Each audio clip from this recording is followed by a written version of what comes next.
live. You're not Yeah. going live. That doesn't mean I'm late. Yeah. If it's my decision to decide when to go live, we're not late. It is his show, technically. All right. That's So our- a lot our of things show. to talk about. We'll get into some of them right away. Obviously, we're going to talk about the Tom Aspinall fight last Saturday. But a good friend of the program, a good friend of mine, will be on at the bottom of the hour, who was there in attendance. So Shawne Merriman's going to give us his view on what he saw, what his thoughts. Everybody has difficult thoughts. Leslie, are you even aware of what we're talking about? Yeah. Okay. Well, I didn't know. You're talking about people having deep thoughts.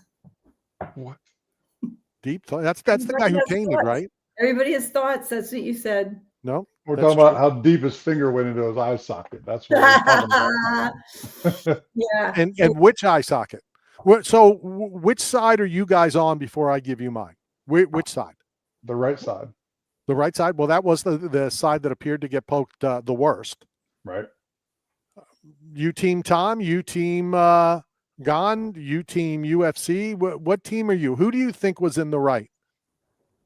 Well, I mean, if you take Derek Lewis's advice, he's going to poke you in the eye and kick you in the balls and whatever advantage he's going to take to win the fight, because it's just a stern warning or there's no real penalty for it. So Gon did what he had to do. I don't know if it was intentional or not.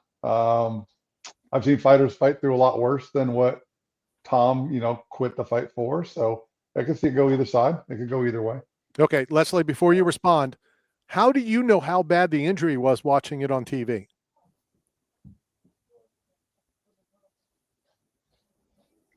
No comment coming back, Matt, isn't good for radio. Me? Yeah, I thought you were talking about Leslie. No, I said Leslie. No, nobody knows. Nobody Right. knows how.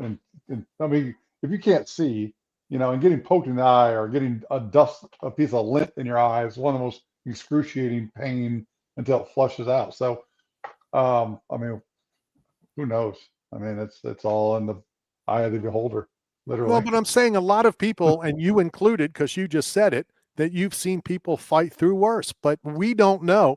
Honestly, I don't even know if I want to say it the way I'm going to say it. I wanted Tom to lose because I wanted total cluster whatever in the heavyweight division.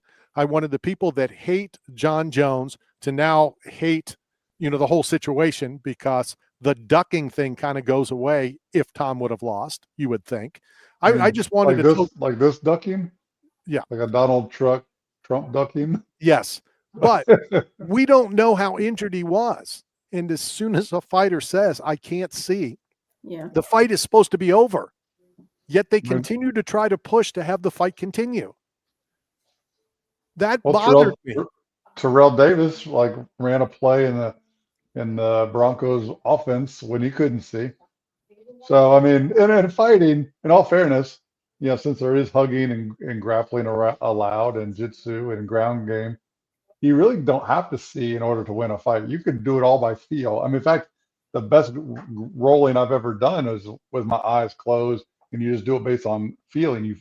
You feel their energy shift, their body weight or their momentum, and you can fight without vision. So I think Dom could have ran to the middle, just hugged him, took him to the ground, and finished the fight. I think the only thing stupider than my comment saying I wanted Tom to lose just to cause a total cluster F of the heavyweight division is what you just said. That could be the dumbest thing that I've ever heard. So it gets worse. Wait till the second hour. Or the third. The thing that bothered me, and then I'm going to throw it over to Busta Lip and she can say whatever she wants. How many times did he need to say I can't see? The referee is supposed to instantly stop the fight when a fighter says I can't see. But he kept pushing. Well, I'll give you time. Then he's like trying to bribe him. I'll take a point away. So you're only going to take the point away because he can't see? It should be an instant point, but it's not. You should have instantly said, I'm taking a point, but you didn't. Now to try to entice the guy to continue a fight when he can't see is to say, yeah, we'll take a point away. Go ahead, Leslie.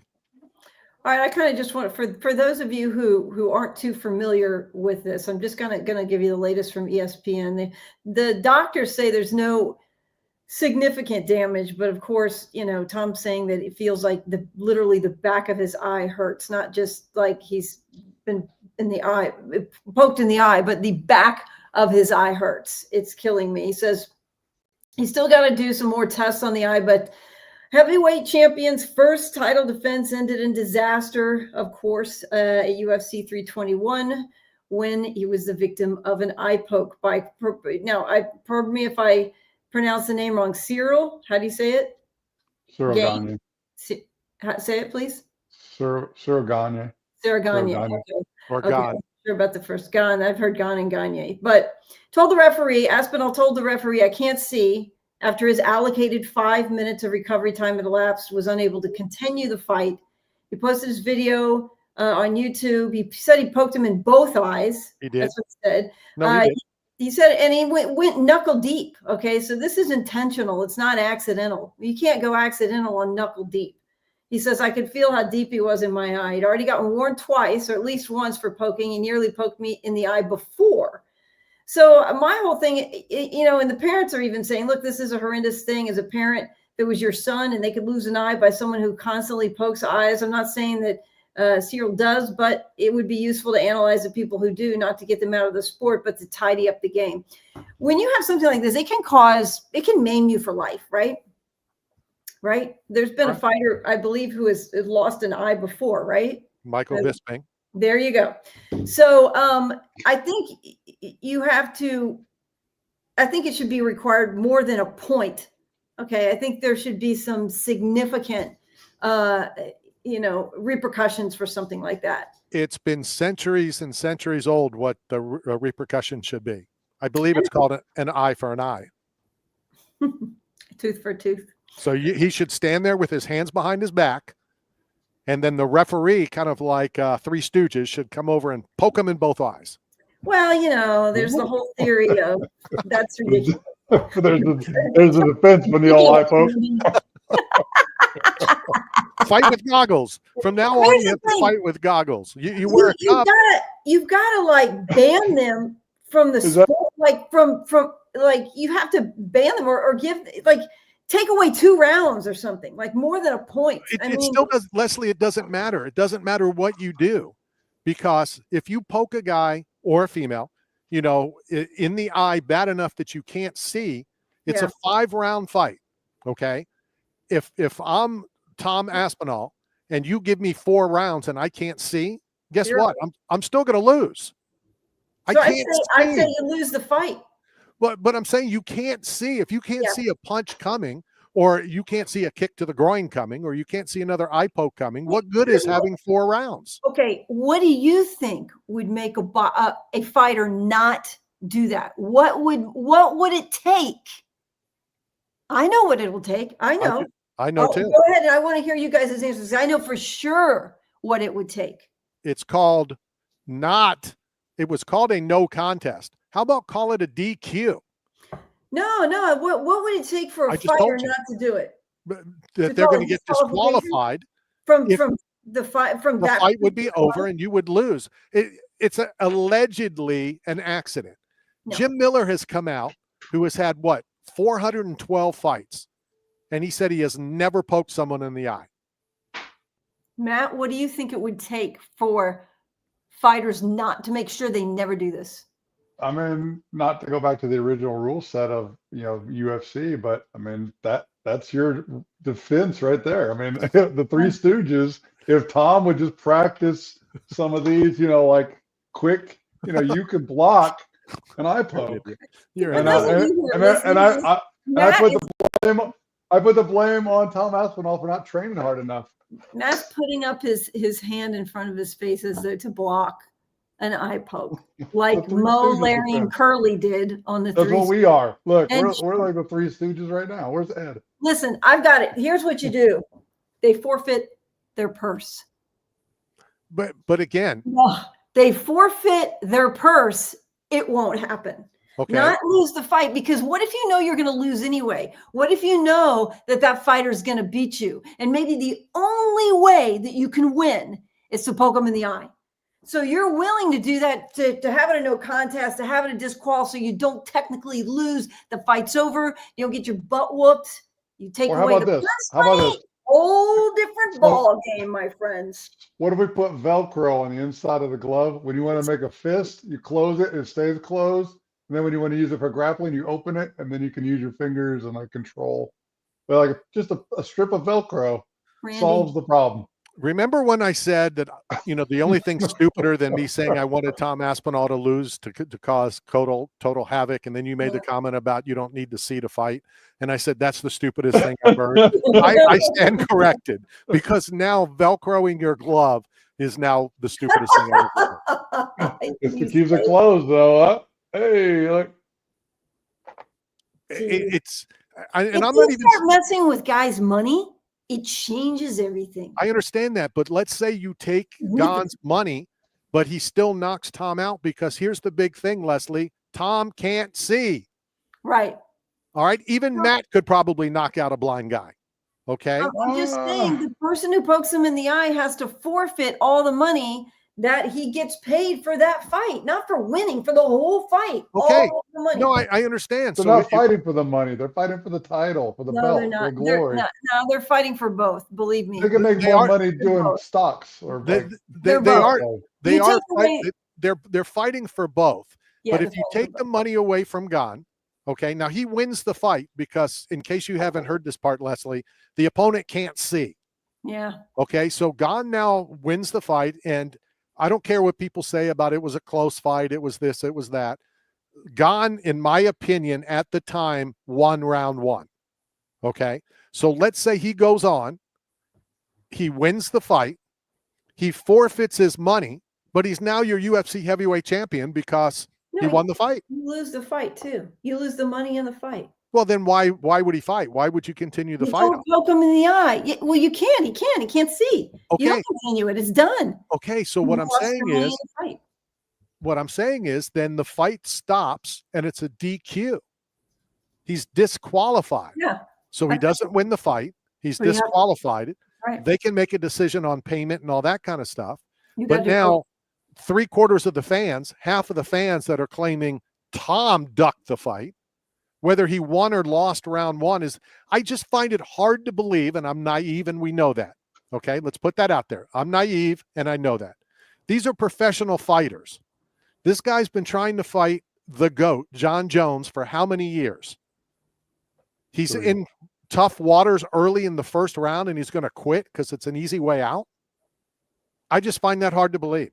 I believe the guy couldn't see, and why continue fighting? Because my eyesight might come back in round 3. Matt, have you ever poked a guy in the eye on accident? Or on purpose?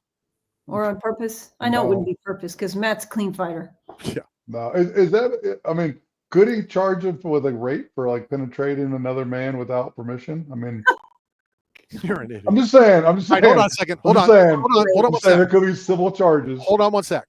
Remember when I said about I wanted Tom Aspinall to lose, and I thought that was the stupidest thing, and then you made the comment about a blind man can fight, and I said that's the stupidest thing I've ever heard, and then you doubled down and you said let's put Velcro on gloves, which now made the original stupid comment not the stupidest thing I've ever heard. Now that you think Tom Aspinall should charge Gon with rape, penetrating a man against his will. Oh my God. And we're only 20 minutes in. What I'm trying to gauge, since my fighting is only coming down to busting a lip, okay? I'm talking to a real fighter here. What I would like to gauge is how difficult is it to poke someone in the eye on accident, and how easy is it? Because it doesn't seem like it happens a lot, right? No, it Matt? does happen a lot. It does happen a lot. Eye poking. Yes. On accident. Well, again, just like we don't know if Tom couldn't see, we don't know if it's by accident or on purpose. When Derek Lewis says he does it on purpose, I'm going to say it's not on accident. So let me give a professional response. Could we get a professional here first? Oh yeah, let me see if he's here. Oh, he's out at the lunch right now, but I'll fill in for him.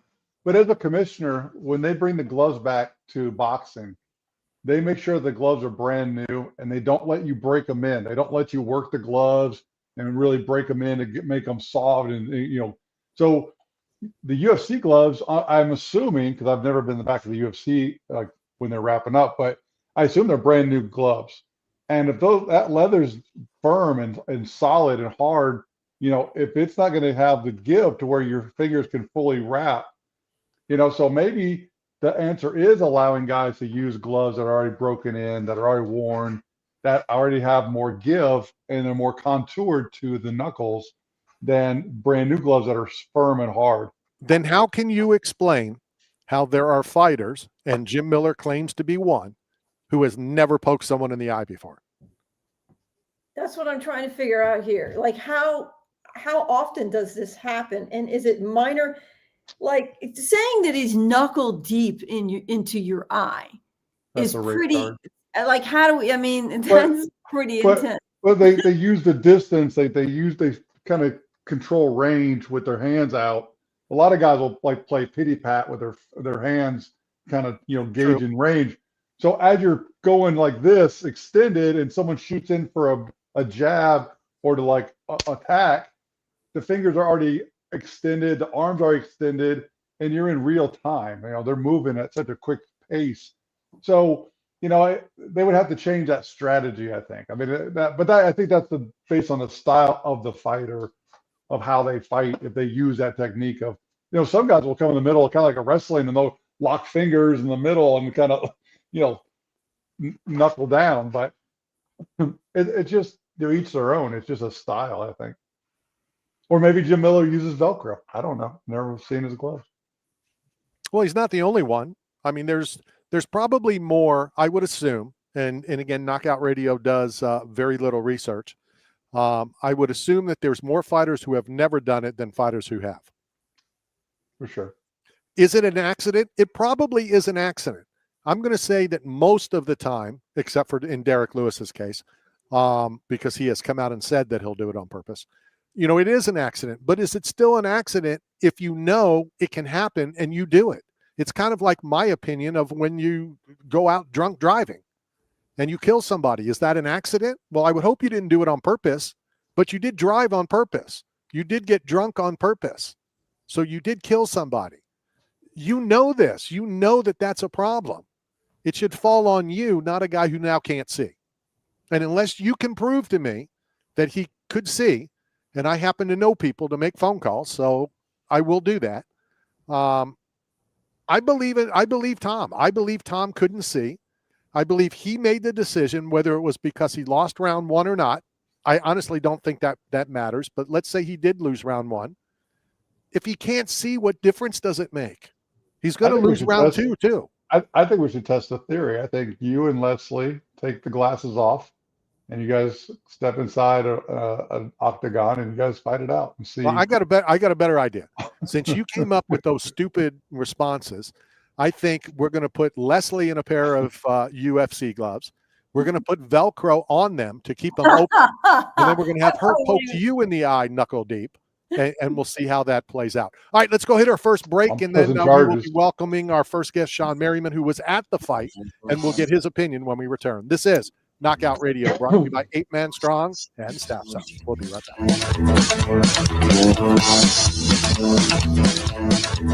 This is Hall of Famer Deacon Jones, and we're talking sports with Randy Harris.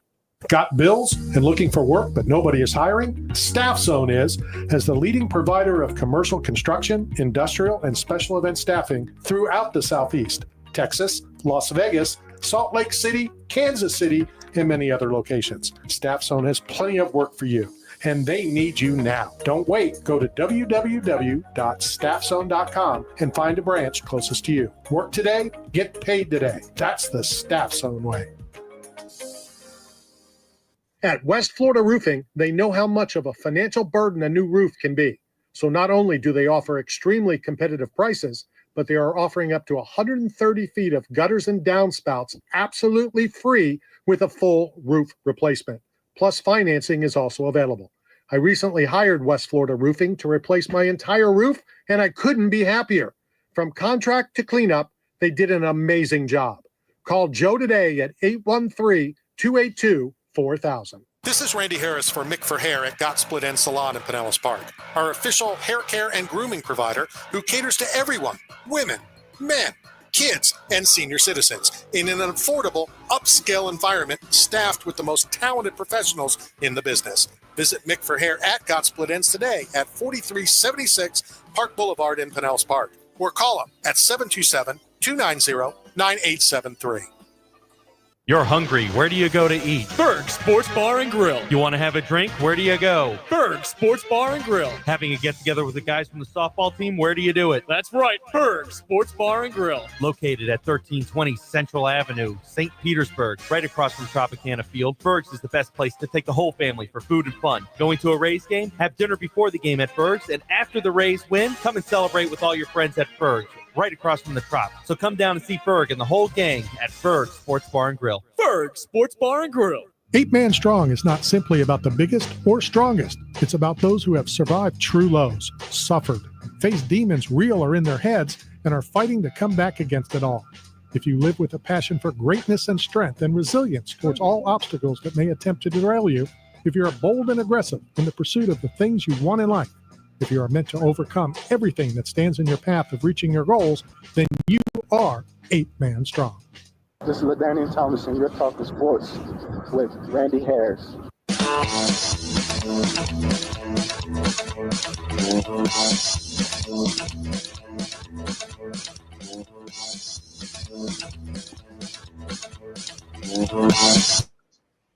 We're back. This is Knockout Radio coming to you live from the Cool Breeze AC studio.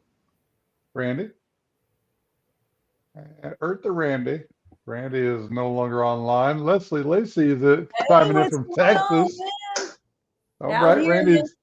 We got wind gusts right now up to 40 miles per hour, man. It is windy over here near the Fort Worth area. I'm telling you, man. Speaking you guys wind, there? Yeah, we're here. Randy, good. Nice of you to join the show, Randy. We're just doing a weather report update with Leslie Lacey, meteorologist. Cat 5 hurricane just going through Jamaica. Devastating. Boy, guys, that's horrible. That's really, it's the aftermath of that is going to be devastating. Those people need help. I'm going to say it right now. Help them if you can, because Jamaica doesn't get Jamaica a lot. I mean, it's had hurricanes, but they tend to kind of skirt around and stuff. But this is catastrophic. Well, that was crazy. Yeah. I think Aljamain Sterling's Jamaican, right? I believe so. There's a few Jamaican UFC fighters, obviously Cuban fighters. Can you guys hear me? Yeah. Okay. Well, no, my whole system. Are you a little insecure that we might be ignoring you, Randy? Oh, no, I'm fine with that. You know, you guys can go back and talk about the hurricane, but remember my statement was always the more you talk, the less I have to. Listen. Yeah, but a lot of these countries, they, there's not a lot of resources, and when these fighters are fighting for, their pride of their nation and their livelihood and their family to have a better life, they come from this region of the world, Cuba, the Soldier of God, Yoel Romero, and so there's a lot of really talented fighters that are coming from this part of the world that are now dealing with tragedy. I think there's a Bucks player, right, from Jamaica, from Kingston. Is that right, Randy? Randy? Couldn't tell you. No. I think, but yeah, so prayers for all those involved and still going, it's going to go through the Bahamas and maybe Bermuda. So yeah, I heard it was supposed to hit Cuba.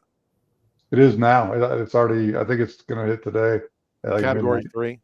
And again, and I'm sure you said it. When my computer went down, we got hit twice last year. So I mean, we know. Some of us know more than others the devastation. So we see it on TV, and it's one thing. But here in the Tampa Bay area, unfortunately, we had to go through it both times, and it's devastating. Yeah, and we're actually, we went through it, but we're actually one of the cities that really doesn't face a lot of direct impacts from hurricanes in the Tampa Bay area. We don't. We did from Milton. We got some hurricane force winds, but it had been decades and decades and decades before. So actually, according to my research, Leon Edwards, former bantamweight champion, Aljamain Sterling, notable fighters like Randy Brown, Jason Jackson, and the late Uriah Hall, all are from Jamaica, as well as O'Day Osborne and Paul Daly. So quite a few UFC fighters, with ties to Jamaica. So prayers to all those fighters and their families and people involved. Randy Brown, as a matter of fact, I think fights next week. Okay. I believe he's the main event, and you'd have to wonder, especially if he still has family there, will he be able to fight? Will he want to fight? I don't know how much you can do when you're not there, but yeah, interesting. So our thoughts and prayers obviously out with them. Also, our thoughts and prayers with Mangold, former Josh New York Mangold. Jet center, and no 10 bell salute. No 10 bell salute for. Well, Josh again, Mangold. you and I talked about it, and we were doing if we know, if we knew, if a part of the show, if that kind of stuff. But I don't know if you saw it when Rex Ryan broke down on. I think he's on ESPN. And, they asked him to talk and he started to talk about it and he broke down and he told, honestly, a very emotional story that he said that he knew, the whole team knew that he was getting fired at the end of the year. The last game of the year, Mangold was hurt and he went to Ryan and said, I'm playing today. Yet he shouldn't be playing because he's hurt. And he wanted to go out and play for Rex Ryan, for his head coach, knowing that would be the last. And so the bond that was there, and the New York Jets lost a Jet legend. And I remember vividly when he got drafted as a #1 draft pick. And you guys can imagine what all the experts said. You're drafting a center in the first round? Really? The Bucs just did it too. You don't draft a center. You don't draft a punter. And now he's in their ring of honor and went on to a very successful career. Just recently came out and told people what was wrong. I think it was a kidney issue, and very young, way too young. So our thoughts. I think a center is one of the most, I just want to say overlooked positions. I don't think it's underappreciated by the team, but I think it's underappreciated by the media because the center is everything to a good quarterback. They're together. It's a relationship with each other. And if you don't have a good center, you can have a great quarterback who's not going to be a great quarterback because you don't have a great center. And that's something that media never talks about. I mean, sometimes when they get hurt and they're out, that's the only time they get talked about, and of course the offensive line as well. That's one of the, you don't see the big stars, when they talk about lines, but the center, I think it's one of the most important positions on the offense. I think, quarterbacks and centers, their favorite fighter should be Andre Feely. And why is that? Well, his nickname's Touchy Feely. So, I just think it would go hand in hand. That's something Matt would say. I know. I had to do it before Matt said it. Hey guys, I did a little research. I looked up the site called Artificial Intelligence, little AI information here for you. But apparently there's no specific total number of eye pokes in all of MMA, but eye pokes are frequent cause of injury. One study says that ocular injuries were the most common type of injury in MMA, accounting for about 28% of all injuries. So a common problem in the MMA, there's no tracking of it. That would be really great if they started tracking it. Just as they do landing punches and so forth, track freaking eye pokes because we all know who's been doing it the most, right? Who's got the most here? Well, I would assume just by the way everybody complains about it that it would be John Jones. Yeah, apparently 7, at least 6 confirmed, possibly 7 according to AI. What if they wore goggles? Could you just wear goggles to prevent? Yes, I thought about that, but you'd rip them off their face, wouldn't you? Like when you're punching somebody, I thought about that, but you're punching them, you're going to bust the glass. Then you've got plexiglass in your eye, or glass. So you can't do that. That's like saying let boxers wear a helmet, Maybe you should have, one of those guys with all the medical equipment. And if you poke, whatever finger you poked, they take off. Right in the middle of the fight. You stop, you put his hand down, you take that finger off. I bet he'll never pokes with that finger again. Hey, it was in the Middle East, wasn't it? Something's got to be done. But again, you steal something, they take off that arm. I'll steal a fight. I'll tell you something. When I was in the military, we were in a country called Bahrain, and yeah. we had Liberty, and two of the idiots from our ship shimmied up a flagpole and stole a Bahrainian flag. Oh. They were chopping their hands off. And this isn't being, dramatic or whatever.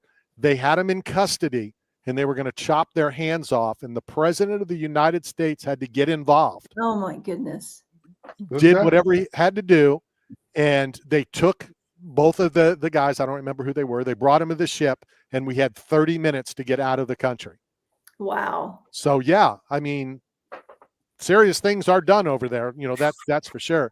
But I think the start is we talked about it in the first half an hour, the start is you need to have a severe penalty before it gets to this level.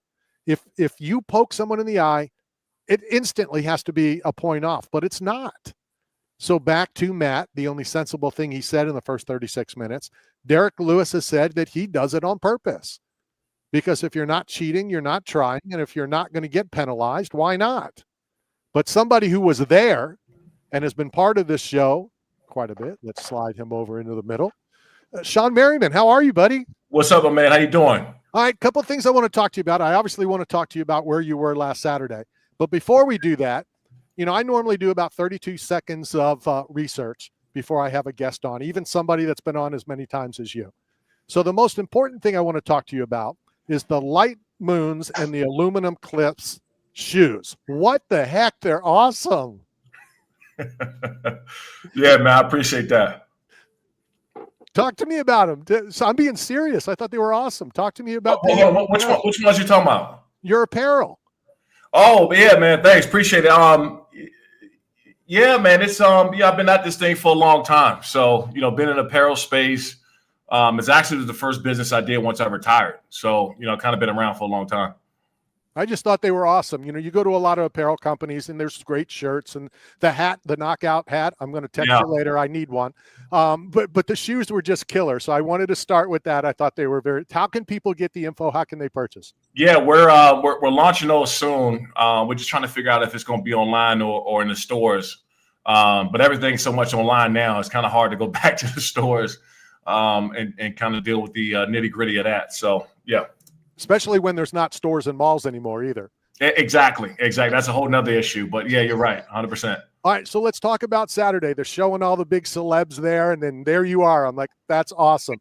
First, before we talk about the fight, talk about the experience. Have you been there before and talk about the country? Yeah, man. It's probably my fourth or fifth time out in Dubai and Abu Dhabi and just a lot of moving parts out there. Such a great region, man. And, they're getting big in combat sports. It wasn't like that some years ago before, UFC kind of made their partnership with Abu Dhabi. And, I've been in talks with them to come down there and bring lights out at some point in time. So, I think that's going to happen maybe in 2026 or so. But, as we're picking up steam and growing, our distribution channels and opportunities, getting a fight down in the region becomes very important to us. And so I'm working that out now. Is that more important for you, to move to another country before you move to other states? I know I've been kind of messing with you to get to Florida. Is doing other countries really even more important to get more global? Well, it's the opportunity, right? And the appetite they have down there to bring combat sports. And, with like I said, with our distribution, and we possibly have a big announcement coming up in the next 30 days or so. With our distribution, the want and the acts that come out there has been more than usual over the last several months. And so, one, I was down there to see, obviously, the UFC fight, and I was there, and it was great. A little bit of a controversial ending in that main event. But other than that, man, it's such a great place down there, and I'm looking forward to spending more time. One of the main reasons, I wanted to get you on, you've been on many times. You're part of our show. At least we consider you part of our show. You're on both sides. You're a fan, but you're also a promoter. As a fan, they're thinking one thing. As a promotion, you're thinking another. So give me your thoughts as you're watching that fight. And, I hate to say, is it Team Tom? Is it, Team Gone? Or I'm curious your thoughts. Yeah, I mean, look, first of all, you're right, man. I'm such a fan of the sport, and I've been around it for almost 18 years now. So, I still actually, when I get done here, I'm gonna go over to Extreme Couture, give me a workout in.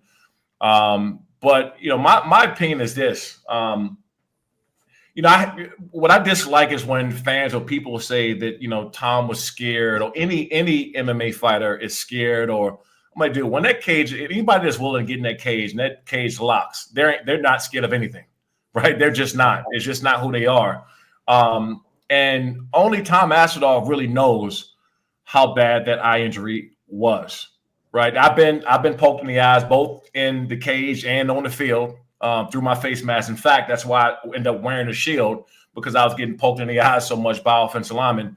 And you lose your vision slightly. Some are worse than the others, but only Tom knows really how bad that was.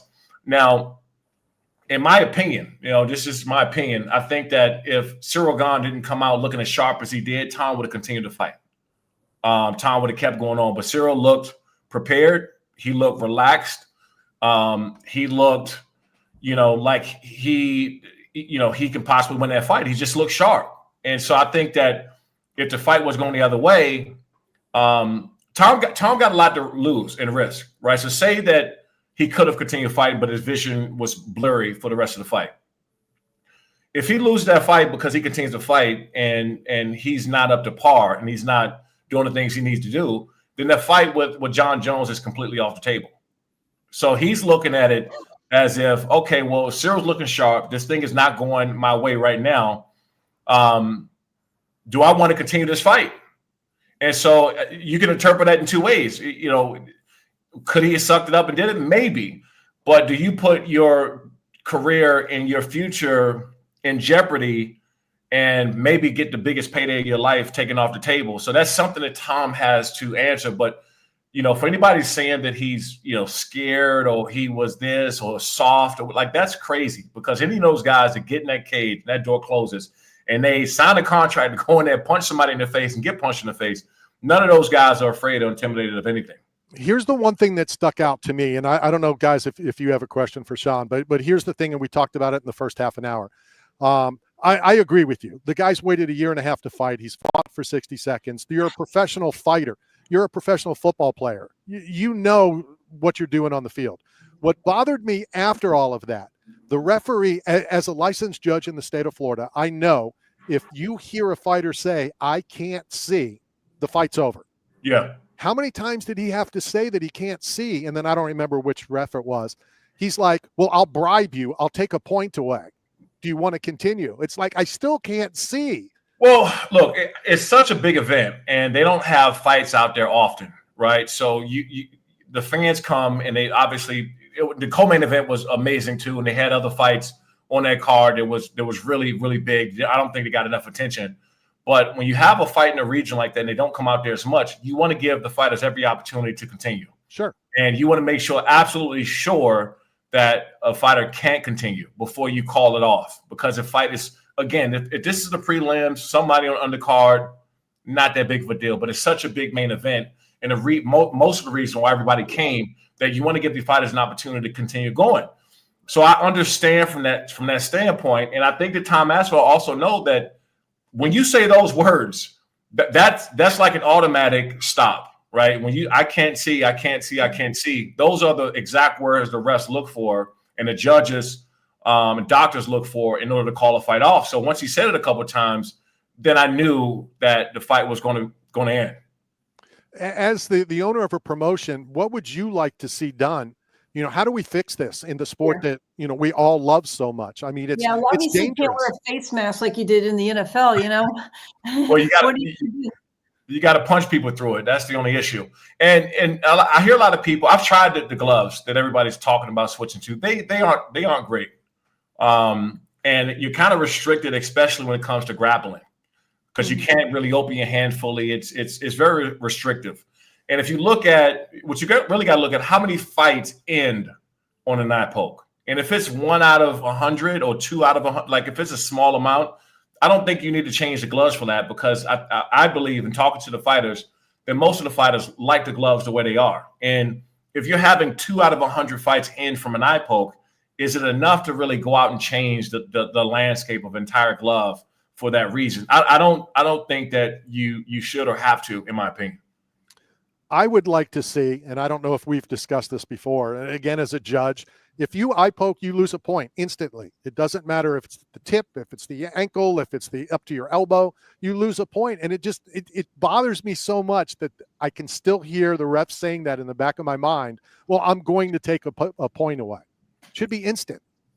Yeah, it should be instant. But I think in the refs' eyes, they were like, well, we'll continue. We'll give you something for this happening. But in my opinion, they wanted to continue. Sure. And if you get that point, maybe that point was enough for Tom to say, you know what?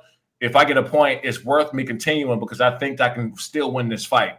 And the judge saying, hey, we want you to continue. We'll take a point if you continue. Like I said, when you have fights of that magnitude, especially in regions, if this is a fight at the Apex, probably not that big of a deal, but they don't have a lot of fights out there. And it's such a main attraction that you want to get a fight as an opportunity to continue by any means. And if he's offering to take a point away, he's basically saying, hey, we'll cut you some slack.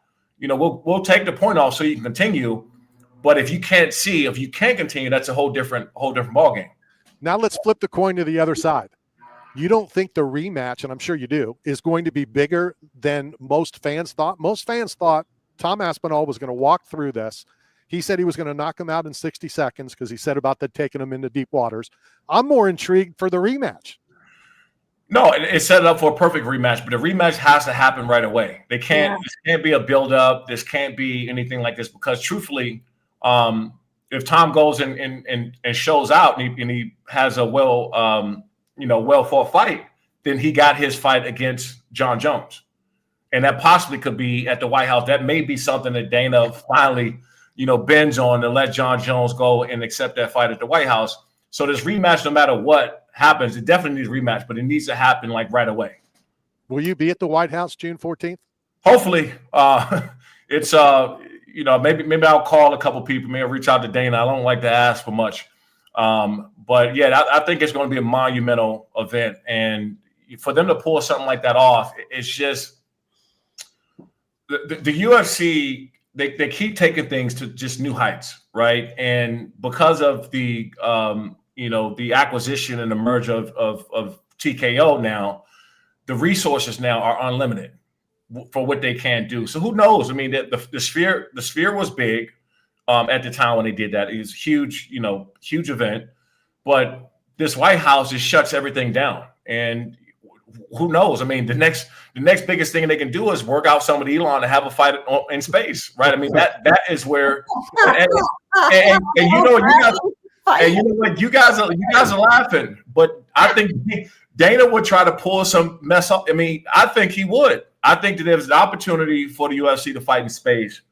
I think Dana would try to make that happen, and I'm not joking about that. No, I believe you, and I'll tell you because I've already said it publicly. When I was in Vegas for the last UFC, I went to somebody high up the food chain, and I said, "I'm going to talk to Dana today, unless you tell me I don't need to." And they go, "What are you talking about?" And I said, "Well, all these fighters are trying to jump on the White House card.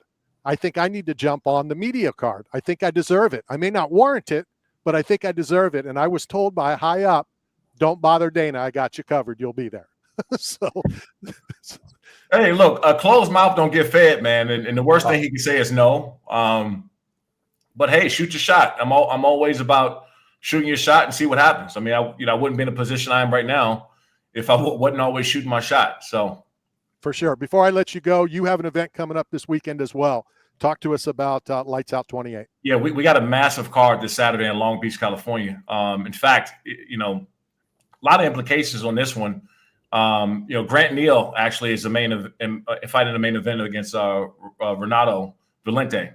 And Grant, by the way, has already got calls from the UFC and was about to fight, I think, several months ago, step in for somebody, and he's taking a fight with us. And I think he might be a guy that goes.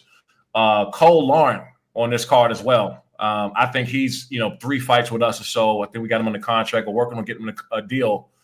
He's the next probably to go. Drake Flores is on this card.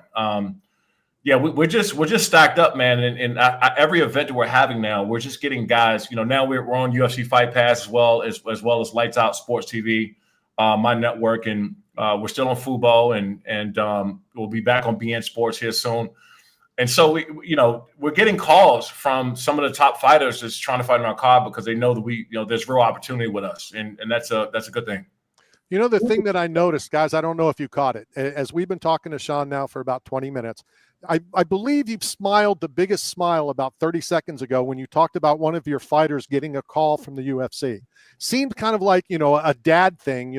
My son's growing up. He's going to the big time. And I noticed that, and I thought it was pretty cool.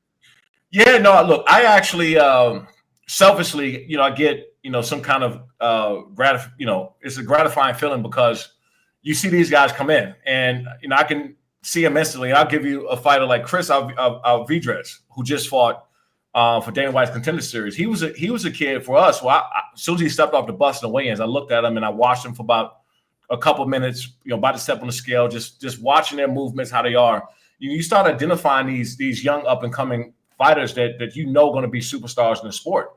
And so when you see them go on, Santiago Luna was another one who just fought, I think, a couple months ago. He came from us, and John Paul also fought in our card.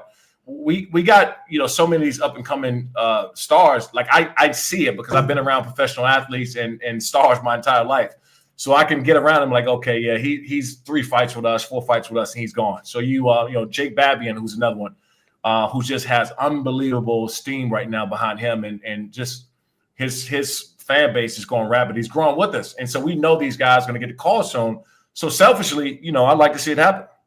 Matt, I know you got something, but you brought Jake up, and I don't know if you know the story. So the Bucks had an alumni week, and I went out to lunch with John McLaughlin and some old friends, and we were sitting next to one of the doctors, and he goes, do you know about Lights Out? And I go, Lights Out Promotion, Shawne Merriman? What are you talking about? Well, that's his nephew.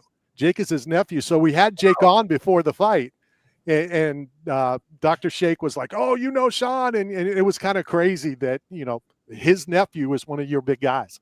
It's crazy because even when I was down in Dubai and Abu Dhabi, I had random people coming up to me who's been around the sport, talking to me about Lights Out Extreme Fighting. I'm talking about promotions internationally, in Kazakhstan, and Russia and Asia, who's coming up talking about Lights Out. So, for us, we see the growth internally, but it's always good to, get recognized by other people in this business. Hey, Shawne, so when you go to Extreme Couture today, I have a solution for the eye poke. It goes back to the Three Stooges. This a middle, right down the middle. And it prevents it. Look, try it out. Like, put the responsibility on the fighter to defend themselves at all time, to protect themselves at all time, and just a simple block. I think we solve eye pokes in the MMA. Hey, look, I like it, especially when you're going against a guy that's really good at eye poking. That's one way to defend. It's almost like defending the takedown, but you're defending an eye poke. I like it. Final question for you, Shawne. NFL-wise, obviously, your bread and butter, where we got to know you from. Give me your thoughts on what's happened so far. Yeah, it's been a crazy season. And starting off with the Chargers, right? With my Chargers, that they had a great showing against KC, and a lot of people was jumping up on KC saying they're not as good as they once were, and I'm like, relax. They're going to come. These guys are going to come around. They was missing Xavier Worthy at the time. They were missing Rice. They had some pieces missing, and as long as you got Patrick Mahomes throwing the football, they're going to have an opportunity. And then the Chargers went, a few weeks with some big injuries with Joe Alt and both running backs down. Khalil Mack was out. He just came back and he had a sack his first game back. But the Chargers look like they're back on track now, figured it out. And it's been just a wacky season, in general. How about the officiating? It's been a little bit sketch, at least for the Buccaneers. I know we only have another couple of minutes left, but I'm going to jump in. You're no longer a player, Shawne. You can talk. Yeah. No, look, I'm not worried about that FedEx. I'm not worried about that FedEx or that fine coming to me. I wish, there's human error with refs, and we understand that. But it can't be errors where it determines a game. Right. That's my biggest problem. If you're making calls in situations that affect the outcome of the game, those things need to change, and they need to figure that out. You're going to have some holding calls here and there. You're going to have some pass interference calls, but when you call things in critical situations that has a big outcome of the finish of the game, that's where the issues start happening. So I think that part of it they need to figure out. What did you think? And I think they got it right, just so you know. But when the refs reviewed the review to change the call on the ground in the Bucs game. Yeah, again, those things are available, and you don't want to have too many of those because, for one, it slows up the process of the game. Nobody wants to see everything getting reviewed. It's one of the biggest problems that people just lose the attention. We all have very short attention spans. So if you keep stopping the flow of the game, we're trying to review everything, that's a problem. But some of these things, when, like I said, the determining factor calls, those things have to be under review. There you go. Shawne, as always, thank you for your time. Thank you for your input. And Lights Out 28 this weekend. Have fun. You got it, man. Thanks. Appreciate it. Take care. That is Shawne Merriman. Been involved with the show for quite some time now. And what a good dude. Absolutely a good guy. Woo! I'm telling you. Extreme Couture. Practice it. Try it out. They title fights. We might have to do that. Did you change the what do we do here? There you go. We'll keep it that way for now. Shawne knows his stuff. And I think he likes your Three Stooges.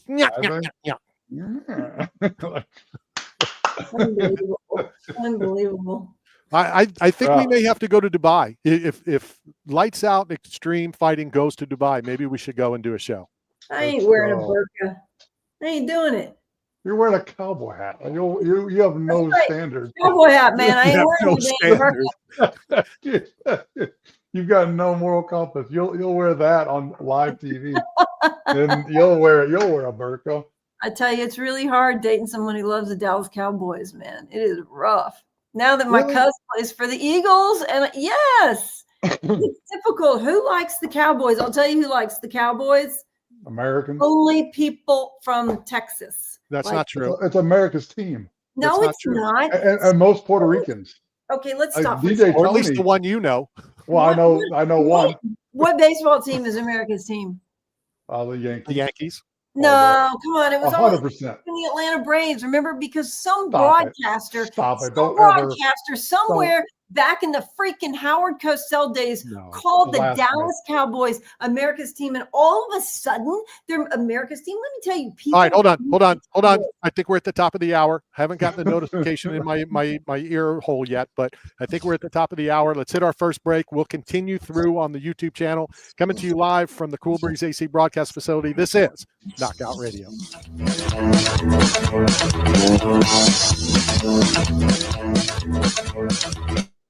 All right, let's unmute that.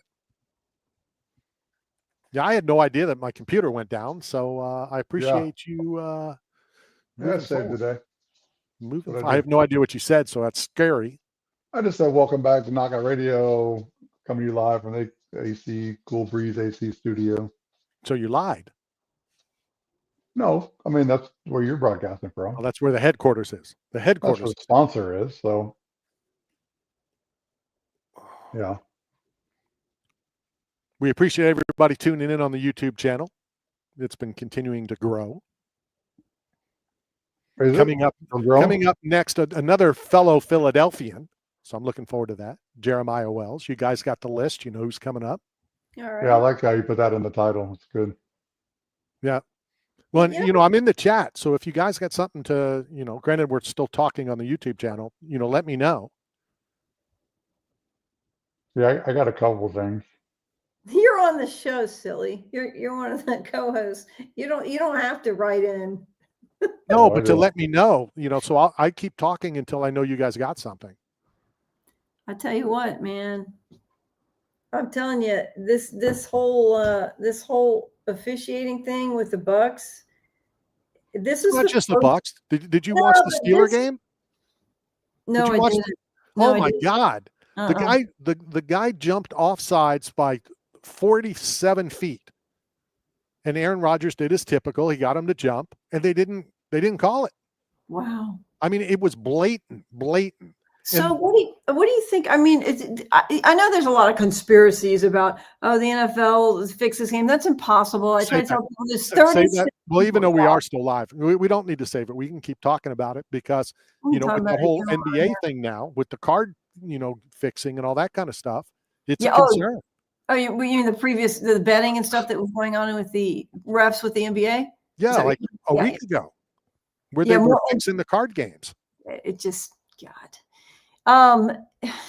I was talking about for the 15 years ago when the refs were busted for points, for fixing points. Right. Yeah, sharing in the NBA, and it was several refs. But I will stand by this. I don't think players can throw games. I don't think it's teams. I don't think it's the NFL. I don't think it's fixed. But I think that something's going on with the refs, guys. I think football players could throw games. Oh, sure they could, but I don't think there is. Here's why. Every single football is the absolute most.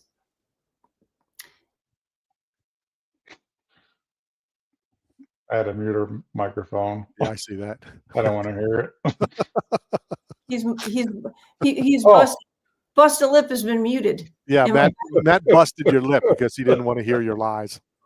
Yeah, I don't want to hear you talk about. Of course, it's rigged. There's guys that open sacks and they dive on the ground. It's the biggest team sport. There's too many people, guys. No, that's true. But a quarterback could throw it.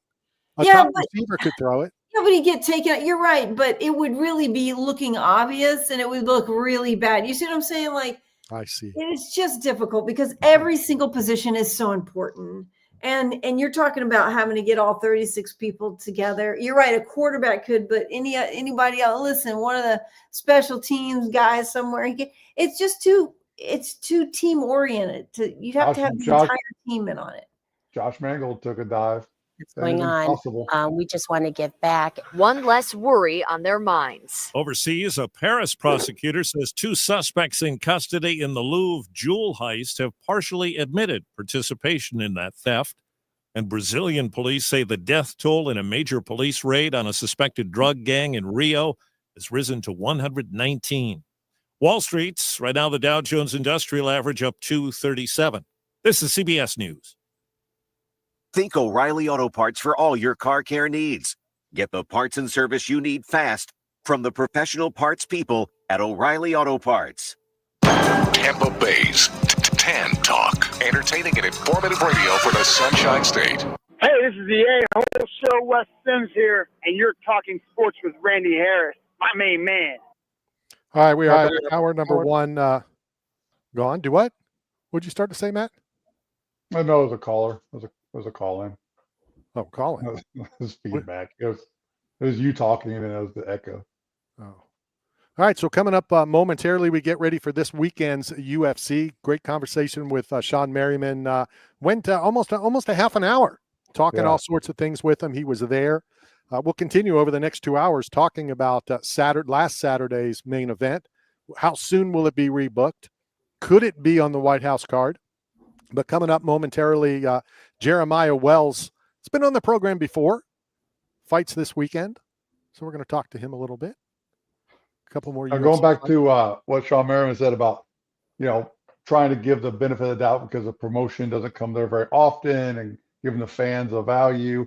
Earlier today, Rampage Jackson talked about the way to make MMA more exciting, to get rid of these boring fights or these, fighters that fight for strategy and just to get the victory versus fighters to fight for entertainment for the fans, to raise the fight of the night bonus up to $1 million to prevent boring MMA fights. Your thoughts? Leslie? You mean you raise the bonus? How would that $1 million to prevent? Because a lot of fighters fight for strategy. So the ground control, they'll they don't take risks. They stay, if they're winning into the third round, they're going to stay away the last round so they don't take any unnecessary risk. We saw that with Izzy Adesanya and how do you gauge the extra $1 million bonus on it not being a boring fight? I mean, I think it encourages people to stand in the middle, like Max Holloway or Dustin Poirier or Justin Gaethje, or those guys are willing to just stand in the middle and just rock 'em, sock 'em robot. Because that's what the fans really want to see, and they're up against fight promotions like Bare Knuckle and BYB, where the fight is so fast, the action is so fast. The ring is smaller, the distance apart is 3 feet, and when the bell rings, they're just instant action. I don't think you put in $1 million. I don't think that's going to work because you've got to have both people wanting, and it's just like, okay, they both have to be in on it. They've got to work as a team and their opponents. So I think you have to make a rule to make it more exciting, like how the NFL has changed in many ways with the kickoffs and with, changing the You extra like the kickoff? Hold on, let me jump in. You like the new kickoff rule? Sure. Do you? Yeah, I do. I don't. I do. Why not? I don't think it's as exciting. I haven't seen but one or two decent, run backs. I mean, football's football. I understand you want to, you want to protect the health of the athletes, but I don't know if that's a good. It's better than the kickoff rule, the old, what was it, World League or whatever had, where each guy stood on the end zone and they raced to the 50, and the first one that dove on the ball got it. Oh gosh. Yeah. Wow. That was a long time ago. But what about, they've done some other things, from the extra point, moving it back, there's just been many changes in football in general. I mean, there's been things that's not as exciting you can look at it both ways. So I was going to say for the quarterback, because the quarterback's more protected now, but it also lends opportunity to, getting the ball downfield and seeing some more impressive plays with the quarterback. But off of football in general, I think that you've got to have a change of the game in fighting. If you actually want to see a more exciting fight, or whatever you're going to think is a more exciting fight, where they can't go out of a certain area, or if they're up against the ropes a certain amount of time, they'll get dinged or something like that. You've got to create that as a rule to see a difference. The problem with that, Matt, in my opinion, is what's exciting to you or the guy next to you or the female behind you isn't exciting to me or the guy behind me. Right. Well, I like ground game. I like watching all that. I mean, stalling and laying on top and doing nothing is one thing, but the ground game as a jiu-jitsu guy, I like that. But you may not. Camera angles. You may want the rock'em sock'em thing. So it does make that more difficult. I wish they had cameras underneath, like if the ground was see-through and you had cameras underneath the ground looking up, especially when they get on the ground. You know what I mean? I think that would be more exciting, more visuals, different angles. Recommend it to Dana. Recommend it to Dana. Maybe he'll do it. Dana, I'm saying this right now. If you're out here, have a clear ground, put cameras underneath it, and more people are going to start watching. There's a bunch of foot fetish dudes logging in. You are so sick. Where does your mind go? Well, I'm just looking. If I had a foot fetish, I would definitely tune in. I'm like, okay. Listen, you guys, when I was at WFLA, there was this known guy who was always asking me and Lee Spann and Gail Guayardo for pictures of our feet. He'd pass it to different people, and always they have the women. So finally, I'm finally somebody who answered and said, "Oh, sure, you want?" And he was like, "Really? Oh gosh." So I had all this build up, and so finally I said, "I finally got the ones I think you're gonna like." The guy was so excited, and I sent him a picture of Bilbo Baggins' feet. Do you know who Bilbo Baggins is? The Hobbit. I don't. The Hobbit. The Hobbit. I still got it. Thanks, Leslie. That was awesome. That's a good one. That was amazing. Yeah. I sent a picture of these hairy feet from The Hobbit, and I never heard back from him again. It was hilarious. Not even a peep, not even a very funny or whatever. That was it. He was done with me. Built that guy up for about 3 months before I sent those Hobbit feet. Randy, what's the straightest request you've ever gotten from a fan? Can I tattoo your logo on my body? Yeah, well, that actually happened twice to the same guy. No, it has happened. No, that's not true. It's happened 3 times. Okay. Was it a man or a woman who said that? It was 2 guys. 2 guys? 2? There's like a 3-way logo thing going on with you guys. Hey, I don't speak out of turn, out of place. The original 3 Stooges. It's, Randy and his 2 mistresses. What do they call it? If it's a mistress, what do they call it? Mistressers? I don't know what you're talking about. What would the male version of it be? If you have a mistress, a girl on the side, what is it if it's a man on the side? Like a Mr. Mr. It's probably just called cheating. I don't know. I'd say you got your second lunch. I don't know. What? I just made it up. Your brunch. How about Grossman? The second person, the president of the fan club, the second and third person to put my logo on is now a commissioner as well. He'll be up in Michigan for BKFC. You have a pretty great logo, Randy, I'll have to say. It's pretty awesome. When you say Matt, I mean, Randy killed it with the logo. Yeah, no, it's great. Second member of the show to become a licensed inspector for the state for combat sports. So who's that? We keep expanding. Shane Grossman is now going to be the inspector for Michigan for the BKFC fight. Very cool. So he went through the process and got licensed, and he went and did the judges course, the same one I did with Sean Wheelock, the BKFC judging. So yeah, congrats to Grossman, man. That's a big deal. You guys, I have a way to fix this referee problem in the NFL. Okay, I got a way to fix it. Here's what we do. You tell me there, little lassie. You tell me what's on your mind. We wrestle up these refs, okay? Wrestle. And we put them little in a corral called a press conference, okay? You put those cattle refs in there, and you prod them with some journalists, and you put in the referees in a press conference and have them answer. And let me tell you, they'll be much more careful about making better calls. They won't have to review their own reviews. That's right. And you're going to see some changes. There's got to be accountability. There's no accountability for these refs. All right, we're now going to get kicked off YouTube for running copyrighted music. That's Who did that? Did Ed do that or did Matt do it? Not me. No. I thought it was you. That's why I was giving you crap. But speaking of wrestling, instead of corralling the refs, no, speaking of from wrestling, the Rotunda, Mike Rotunda is in hospice care, ties obviously to all the wrestling community here in Tampa, and his nephew Bray Wyatt. That was his son. His son. Okay. Yeah, Wyndham Rotunda.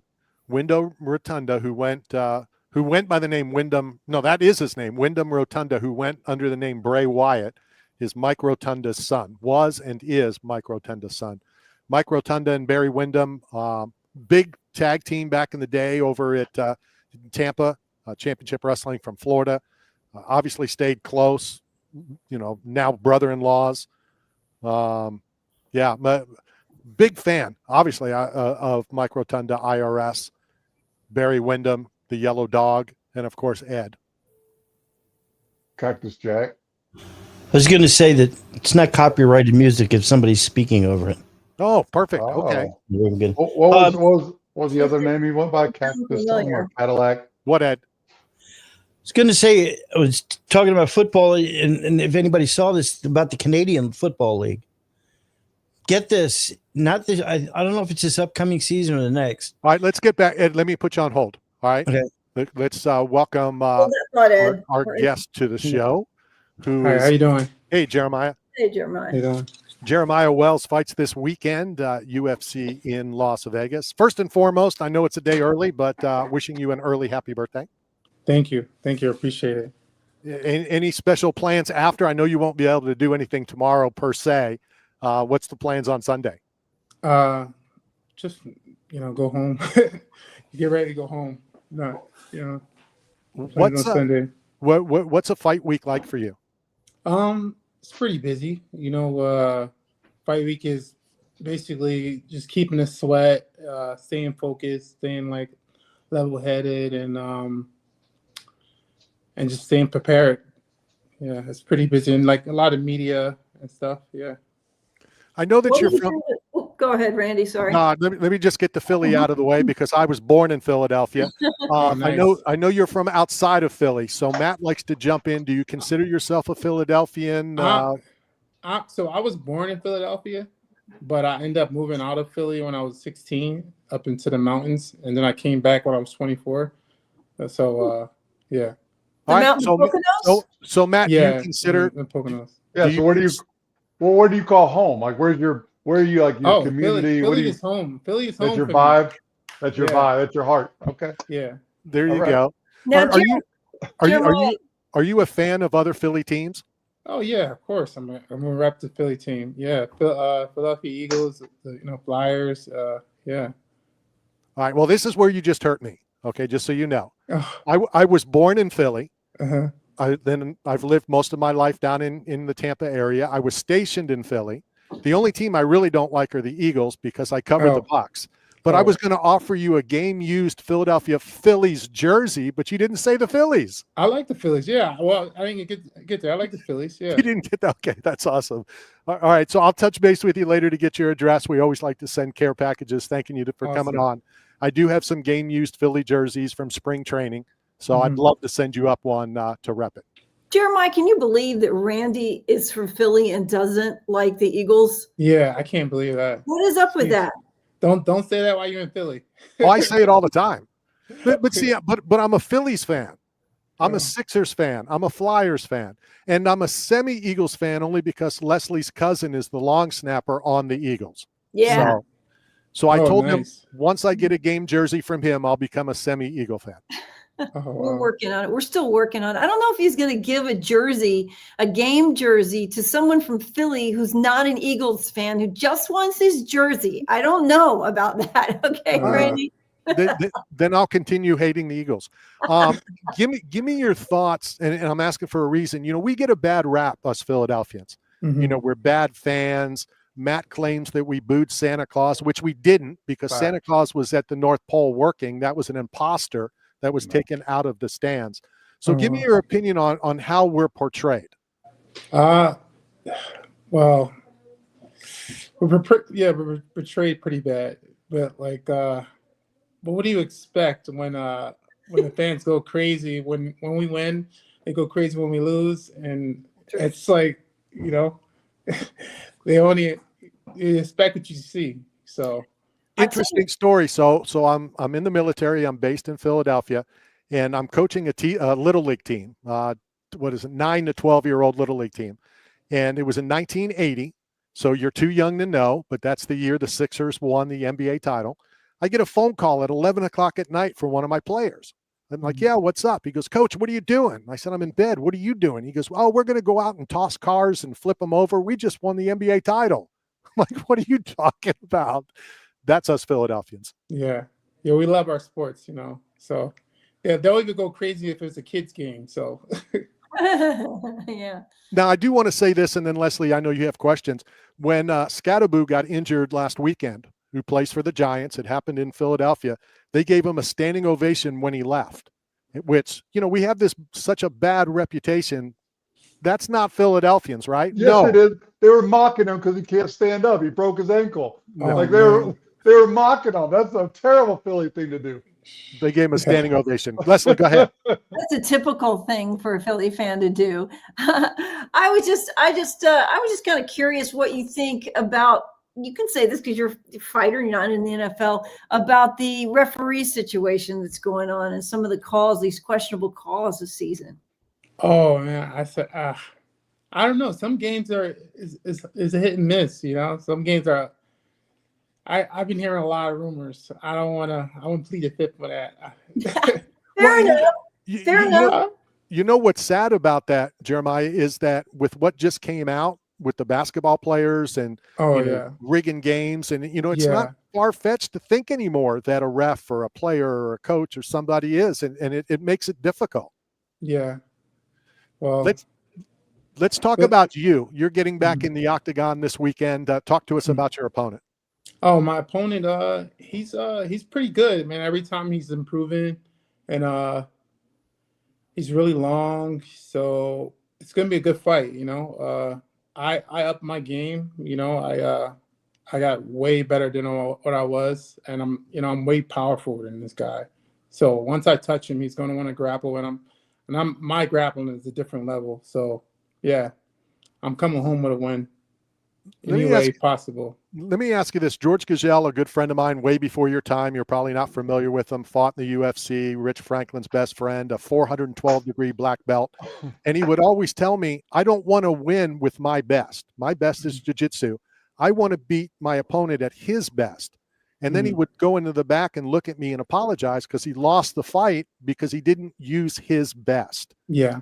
Is that something that you fight with, that, you know, you want to beat them at theirs and not use what your best? Because I know your ground game is all world. Nah, I want to win. So I'm gonna do everything that I have to do to win. If I got to grapple, I'm gonna grapple. If I got to strike, I'm gonna strike. You know, and I'm gonna mix it up. I'm gonna keep him thinking, keep him on his toes. You know, if he's doing good, he's standing. Of course, I'm gonna take it to the ground. If I'm doing good, if he's doing good on the ground, I'm gonna keep it up. So, but like I said, I got power like no other. And once he feel it, he's gonna want a way out, and I'm gonna give it to him. That power from like no other is because you're a Philadelphian.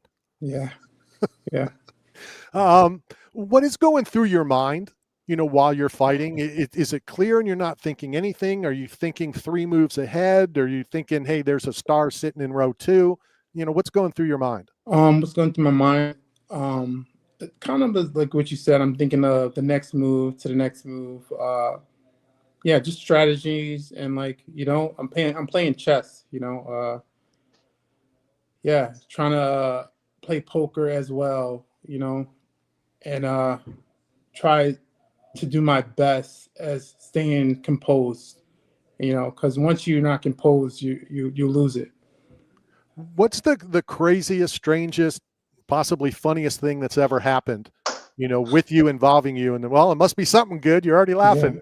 So when I was amateur, I used to jump in the cage and roll and then jump up. So at this event, the cage was like as high as the ceiling. It wasn't that high. It was about like a foot, and then the ceiling was. So I jumped in and I rolled in there and I jumped up, and it had a drop ceiling, and I hit the ceiling and it broke and fell on my head. And it was like the start of the fight. And I was just like, oh, everyone started laughing at me. And then I was like, oh man. And then whatever, the fight started and I knocked the guy out. So, it was like when Shaq broke the backboard. Yeah. Go, Matt. So as a former pro athlete and champion myself, nice. I always go through Instagram photos to find out how you guys are training, something I've never seen before, how you guys are recovering. And I didn't know Shot Sled was a product until I saw it on your Instagram. So talk to the fans about what it is, what it does for training, conditioning, and how do we get one? Because I need to add this to my arsenal. So Shock Sled, it's out like near Philly or in Jersey. It's like for wrestlers, and like you use, it's kind of something like what the football players push around, but this one is like for wrestlers and push around. It helps you, like, you know, get that momentum to push and keep on driving and stuff. And it's pretty good. I used to deal with Shock Sled back in the day, you know, when I was on the regional scene, and it helped a lot. Yeah. So what else do you do for like conditioning, like something like that? That's new, innovative, something that we might not know about. What have you evolved to now that's like in your personal collection? I mean, I basically still stick to the basic, like running, assault bike, swimming. You know, I played a lot of sports when I was growing up, so I was always like, an athlete. I am an athlete. I'm a natural athlete. Yeah. All right. Favorite cheesesteak location in Philadelphia? Oh man. See, I like the holes in the walls type of spot. Yeah, I wouldn't even know.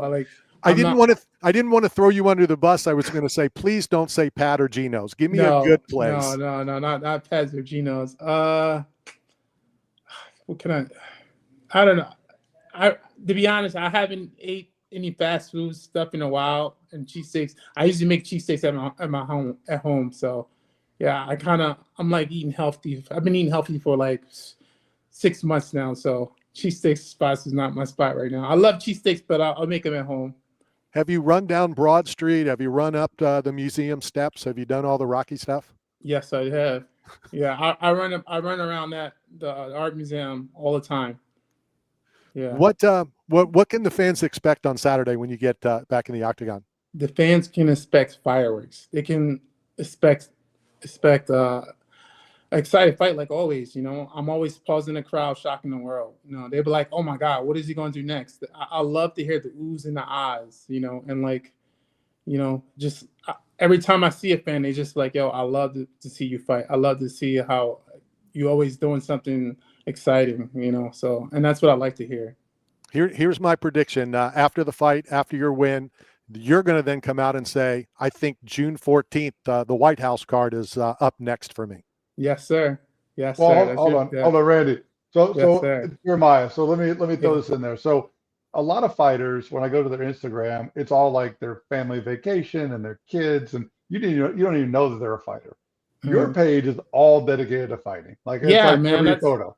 So so let's talk to the fans. You get to go to dinner with 4 people, real or fictitious, not teammates, not family members. So help the fans get to know who Jeremiah Wells is. Who are you taking to dinner? 4 people, your choice. 4 people that I don't know. Yeah, like living or passed away or fictitious. Well, you can know them. See, Matt has stolen one of my questions. You can know them, but it's not like guys from the gym. Not people that you hang out all the time with. All right. So if I had to take, it would be Kobe Bryant. Who else? Denzel Washington and who else? Troy. I don't know if he's real, but Troy from and why not Jesus? And see, Jeremiah, and that's how I know you're not from Philly, because you didn't pick Rocky Balboa or Sylvester Stallone. Well, no. Yeah, we got 2 imposters, Randy and Jeremiah. They're not from Philly. Of course, Rocky's got to be a dinner. Cut him some slack. He picked Jesus. No one ever picks Jesus. Okay. That's a good one. I mean, Jesus would be a good one. No, that's good, man. Good job. Then everybody would be on their best behavior, though. But you're Kobe over LeBron. Well, come on. Kobe is the first LeBron. I mean, What about Jordan? Hold on a second. Jordan.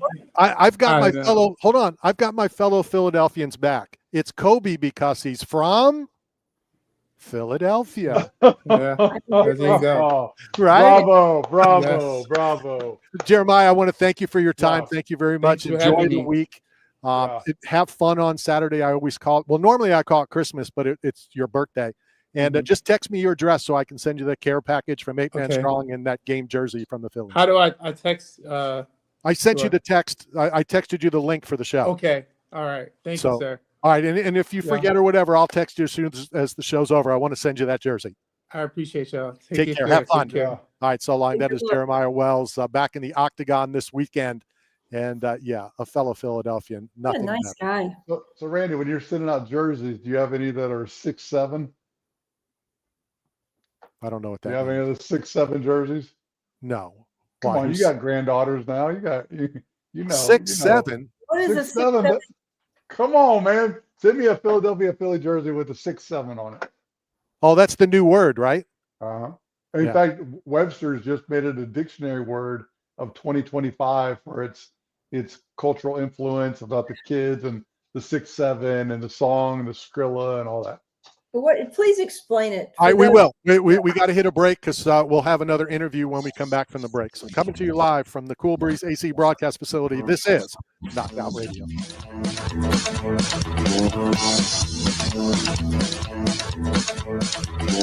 This is Michael Strahan, and you're talking sports with Randy Harris. Got bills and looking for work, but nobody is hiring? Staff Zone is, as the leading provider of commercial construction, industrial, and special event staffing throughout the Southeast, Texas, Las Vegas, Salt Lake City, Kansas City, and many other locations. Staff Zone has plenty of work for you, and they need you now. Don't wait. Go to www.staffzone.com and find a branch closest to you. Work today, get paid today. That's the Staff Zone way. At West Florida Roofing, they know how much of a financial burden a new roof can be. So not only do they offer extremely competitive prices, but they are offering up to 130 feet of gutters and downspouts absolutely free with a full roof replacement. Plus, financing is also available. I recently hired West Florida Roofing to replace my entire roof, and I couldn't be happier. From contract to cleanup, they did an amazing job. Call Joe today at 813-282-4000. This is Randy Harris for Mick for Hair at Got Split End Salon in Pinellas Park, our official hair care and grooming provider who caters to everyone, women, men, kids, and senior citizens in an affordable, upscale environment staffed with the most talented professionals in the business. Visit Mick for Hair at Got Split Ends today at 4376 Park Boulevard in Pinellas Park, or call them at 727-290-9873. You're hungry. Where do you go to eat? Berg Sports Bar and Grill. You want to have a drink? Where do you go? Berg Sports Bar and Grill. Having a get-together with the guys from the softball team? Where do you do it? That's right, Berg Sports Bar and Grill. Located at 1320 Central Avenue, St. Petersburg, right across from Tropicana Field. Berg's is the best place to take the whole family for food and fun. Going to a Rays game? Have dinner before the game at Berg's, and after the Rays win, come and celebrate with all your friends at Berg's, right across from the Trop. So come down and see Berg and the whole gang at Berg Sports Bar and Grill. Berg Sports Bar and Grill. 8 Man Strong is not simply about the biggest or strongest. It's about those who have survived true lows, suffered, faced demons real or in their heads, and are fighting to come back against it all. If you live with a passion for greatness and strength and resilience towards all obstacles that may attempt to derail you, if you're bold and aggressive in the pursuit of the things you want in life, if you are meant to overcome everything that stands in your path to reaching your goals, then you are 8 Man Strong. Yo, this is Platinum Mike Perry. You're listening to Knockout Radio. Make sure you watch me fight the Cowboy November 10th, UFC on Fox. Hi, we are now coming to you live from the Cool Breeze AC broadcast facility as we continue this shenanigans. Let's welcome to the program Charles Radtke, back in the octagon this weekend. Charles, how are you? I'm doing good. How are you guys doing? For a second there, I was like, is that my phone making that noise? No, it's probably the 16 phones that we have laying around. Your stuff is all good. It's always us. Even if it's all right, not. Perfect. It's always us. Everything's good out here. We're glad to be out here in Vegas versus Chicago with that cold-ass weather, so we're just happy to be here. All right, first and foremost, Cubs or White Sox? Neither. Okay, that's just as good. Are you a baseball guy, or just you don't like either Chicago teams? No, not a baseball guy. But went over where I'm at in Roscoe Village. What I did like about it, there was a really cool vibe around there. Like while I was walking my dogs, I'm walking past people, and I just see all their TVs are on watching the Cubs game. So it was like everybody had high energy there. It was really cool. So I like that, but I don't watch baseball. I know nothing about it. What other sports, if any, do you follow? Do you like? That's primarily the one I stick with. But I will say the one that I have been following lately because of the head coach is I've been watching the Indiana football team. That has been something that is just extraordinary because for me to see a team that was like off the map to be ranked number 3 in the country, that just blows my mind. So screw everything else that happened, but I love when they get him on the interviews. He's like, you know what we do, we win. So like I like the mentality he's got. So it was that's what I've been watching. Chuck, are you somebody who gets behind? Quick question here, like when you're looking at teams, it gets behind a person or the team? Because when you mentioned that you're doing it for the head coach, you find in general, is that how you are? I don't know. I guess yeah, maybe because so I look at like Nick Saban, I look at these coaches, right? Who's the Ole Miss coach? Lane Kiffin. Lane Kiffin. Yeah. So I gravitate more towards them because I think in order to have a successful team, you need somebody who has a high standard. And for whatever reason, I gravitated towards this guy. And when I heard his interview, like it was like sort of arrogance, but when you have proof in the pudding, like you can't help but to love what he's saying. So yeah, I would say yes. Is it possible, and we do, or at least I do, about 26 seconds of research before we get a guest on. I want this to be natural. It's a conversation. Whatever comes out, comes out. But the thing that I've noticed the most in that 32 seconds or 26 seconds is the word heel. And I think Nick Saban's kind of a heel. Kiffin definitely is kind of a heel. And your name has been attached to that. So is that what you like? Because that's me as well. Yeah, I think so. I think it kind of goes back to me being the younger brother and always having that chip on your shoulder. You know, I went into most competitions. I was the underdog. So then you have that kind of swag and you kind of thrive underneath the pressure. So yeah, I honestly like being the bad guy. So to hear people cheer for me is awkward. It's more authentic if they boo me. So like it's like even when the whole Canada thing happened or anything else, like it was always more invigorating and more motivating when I would hear people boo me. One of the coolest things that's ever happened to me is I went with Tyrone Booz. He was the former WBO Cruiserweight champ. He fought in Hamburg, Germany. I was part of his entourage, blah, blah, blah, blah. I'm holding his championship belt up during the national anthem, and we got booed the entire time. And honestly, I could never be prouder. Kneel during the national anthem in this country, and we have a problem. But I'm in your country, you're booing me, and I was the proudest moment of my life. It was awesome. I love that. That's awesome. Speaking of another guy that gets booed a lot, there's a photo of you and Terrell Owens. So did you train with them, and what did you take away from the conditioning from NFL and apply it to combat sports? And can you do more sit-ups than he did? Well, I'll say one thing. I don't know if he's on the sauce or what, if it's just pure genetics, but the guy, it was an animal. Like he works with my guy Griffin out in Fort Lauderdale, but I was just out there. Like it was, so I had just fought. I just fought for the CFFC title, and then I came out there because my buddy was training him, and I wanted to see what it was like at that high-level athlete. But he is unbelievable for his age to run as fast as he does. Like, and then the most important thing was for to be at that age and to still be grinding. I think that was a pretty cool thing. Was like, I don't know what I'm going to be like after my career. Like if I'm just going to be a fat turd drinking a Bud Light, what it's going to be like. But I can highly respect that. And he was genuine too. He was super cool, and he is a heel. So like when we were talking, he had watched some of the stuff I did. Like I was like shoving somebody's head after a fight. I was flicking somebody else off. So like he loves that. So like we vibe pretty well after the practice. I know MMA, the UFC, I've covered it since day one. It's grown. It continues to grow. And for a long time, other athletes, other celebrities didn't know our fighters, didn't consider our fighters celebrities and stars. What's it like now to be recognized, to be considered a star just like any other athlete? I think it's cool. I think especially here in Vegas too, like you when you go, especially in and out of the airport, people recognize it a bit more. Chicago, same thing. But to be honest with you, like I don't really do it for notoriety or for the money or for anything else. Like I personally loved Pride. Like that was a big thing and impacted me because either winning or losing, they were always applauding. They respected the art. They knew the techniques. When you would have a pass, they would clap and then they would stop. Like it was an educated crowd. So for me, I think it's cool that people are getting recognized. It gives more opportunities for sponsorships to help the people out. But yeah, that's my thoughts on it. Give me your thought before the rest of the team have questions for you. Last Saturday, big fight, very controversial ending. As a MMA fighter, a UFC fighter, give me your thoughts on that heavyweight title fight.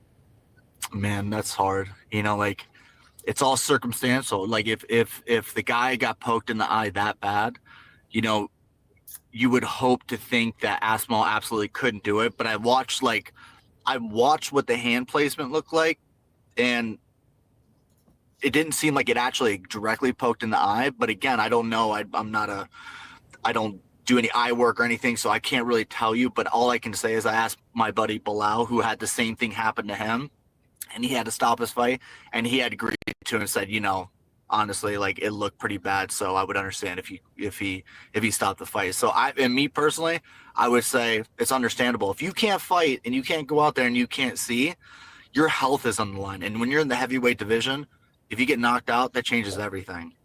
My biggest problem, sorry guys, as a licensed judge in the state of Florida, I think it should be an instant.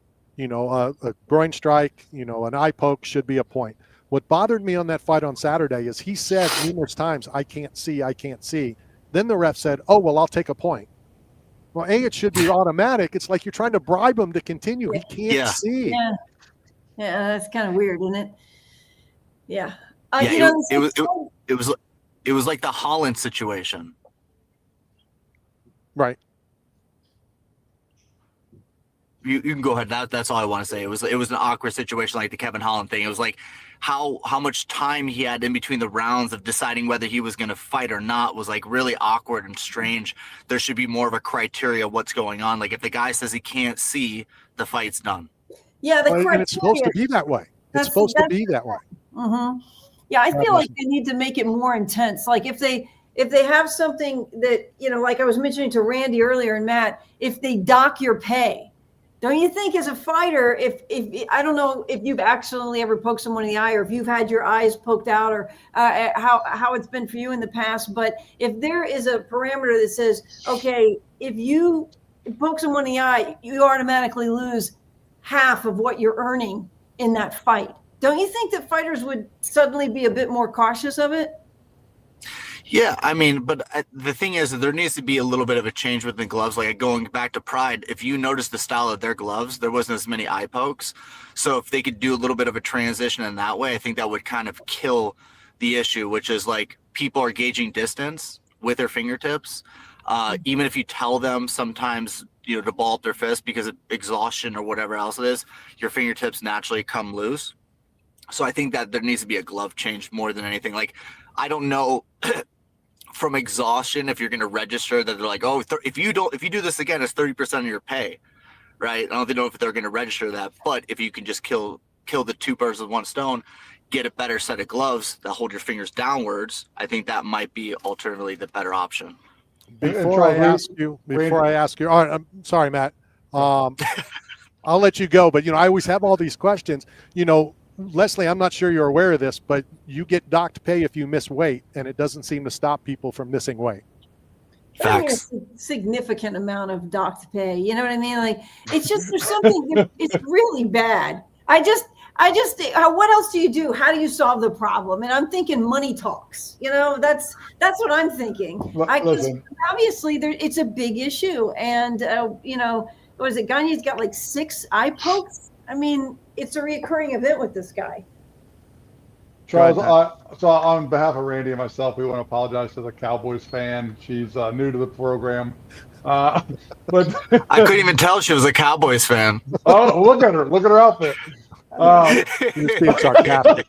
She played with Terrell. She was out on the field. You sure better not like the Texans or Texas. Well, that's where she is right now. She's in Texas. I'm in Texas. Oh my gosh. So let's bring it back a second. So we talked about Chicago. We talked about Miami. We talked about Vegas. We talked about the name Chuck Buffalo. So where is Daniel Radtke from? Where is your heart from? Because I got a map behind me. I'm gonna thumbtack it.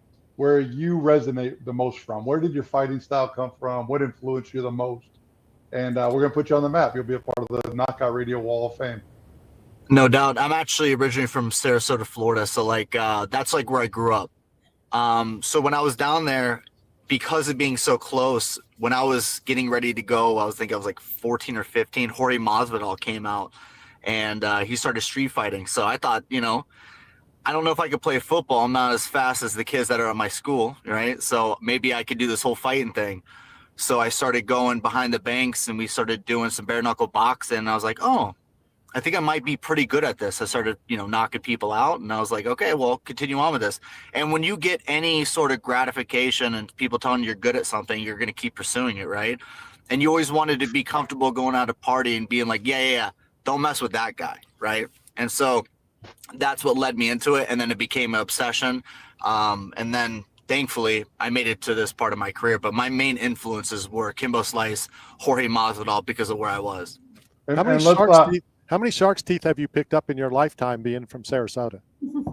So we have a place over by Minnesota Beach. So whenever my wife and we go out there, we just she's good at it. I can't see it like she does. She's very keen for it. But we pick up, anywhere between 25 to 50 shark's teeth each and every time, because right behind us, actually north of us, is Venice Beach, which is Sharky's Pier.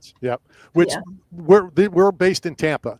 So obviously we know Sarasota. My grandparents lived in Venice. We would drive down. We didn't have much money growing up, way before you were even thought about. And we would drive down to my grandparents. We'd go to the beach. We'd spend all day. Here's the bad thing about children's labor.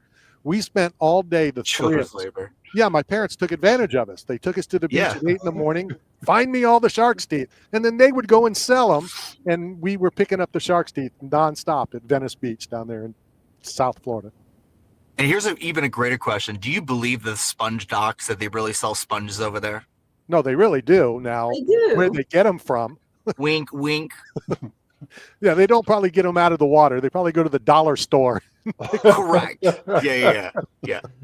Every time I walked in there, there was a guy, a Guida, on the phone, texting on a flip phone or something like that. And I was like, this is strange. I wonder what's going on in this place.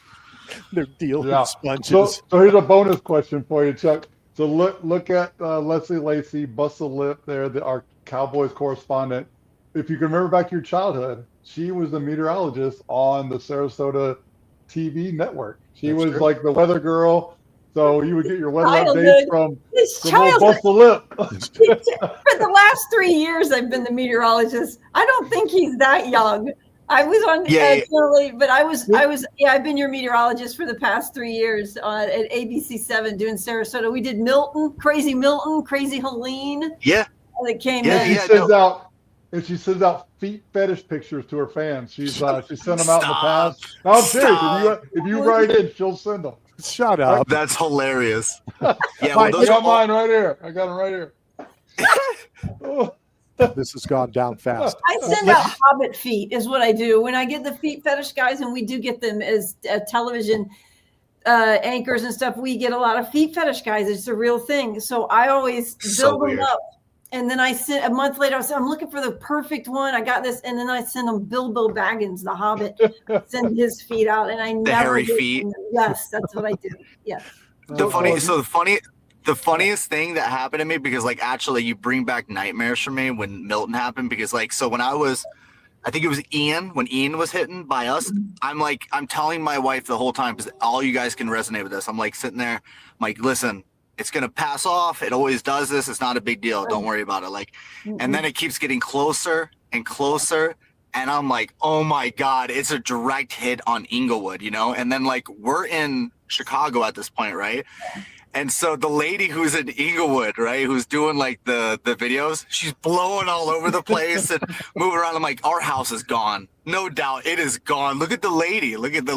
But anyways, we ended up finding the house. The house was completely fine, but that gives me nightmares when I think about it. So lucky. Ian it hit Northport and people by the river. But there was something 78 people, I think, drowned. A lot of people ended up losing their lives from Helene. Ian, Helene, and Milton, not so much, but Milton, direct hit on Siesta Key. Direct hit. Sarasota, not out of the woods with this. So along those lines, what's the craziest fan request you've ever received? Because she's a meteorologist, she gets feet fetish requests. Oh, as a fighter, has there been anything out of the ordinary? Anybody ask you to sign anything odd or any kind of crazy request? No, because usually I think because I have that image online, I don't think a lot of people like to message me. Mess with you. Because yeah, you know what I mean? They're probably like, this dude is an absolute psychopath. He's not going to even respond to me. So I think because of what I do and how I do it, people do not message me. So just recently, this is just scammers. They've been asking me for signed gloves that I can send them. Oh, I'm such a big fan of you. Could you sign a pair of gloves to me and send it to me? And I've had 5 of those messages. And and then another one was it happened a few months ago. It was people said that their kid had cancer and this and that. Could you send him?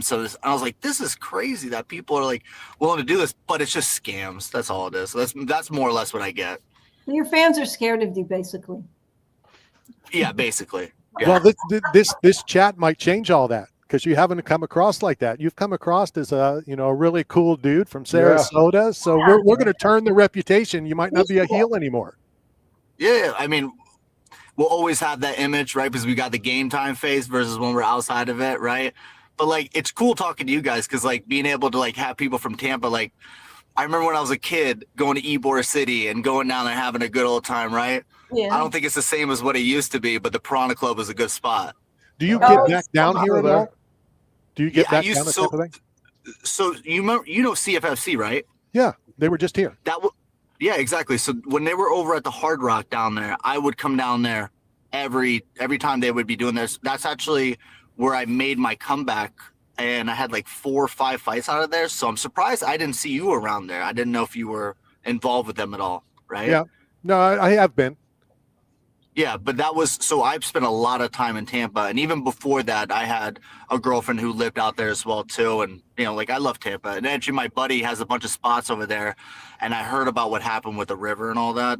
Oh my, has that all been figured out? Like, well, I mean, it was unusual. That was record flooding that came in. When we're talking about Helene, even Debbie dumped a lot of water in that area. Milton was better. Ian, of course, catastrophic. The thing is more hurricanes now, if you've noticed, are actually coming in towards Sarasota. Before, Sarasota was more like Tampa, where it just wasn't hit. And now we've had, the Hurricane Milton gave us hurricane force winds in Tampa, even though it didn't even hit Tampa. And of course, we've got Melissa that is just completely devastating Jamaica right now. So, the waters are warmer. You just have to, it's climate change. It's what's going on. So I expect to see a continuation of this. The important thing is you pay attention. And if you're going to see water, you get out of there. But they're rebuilding. They're still rebuilding.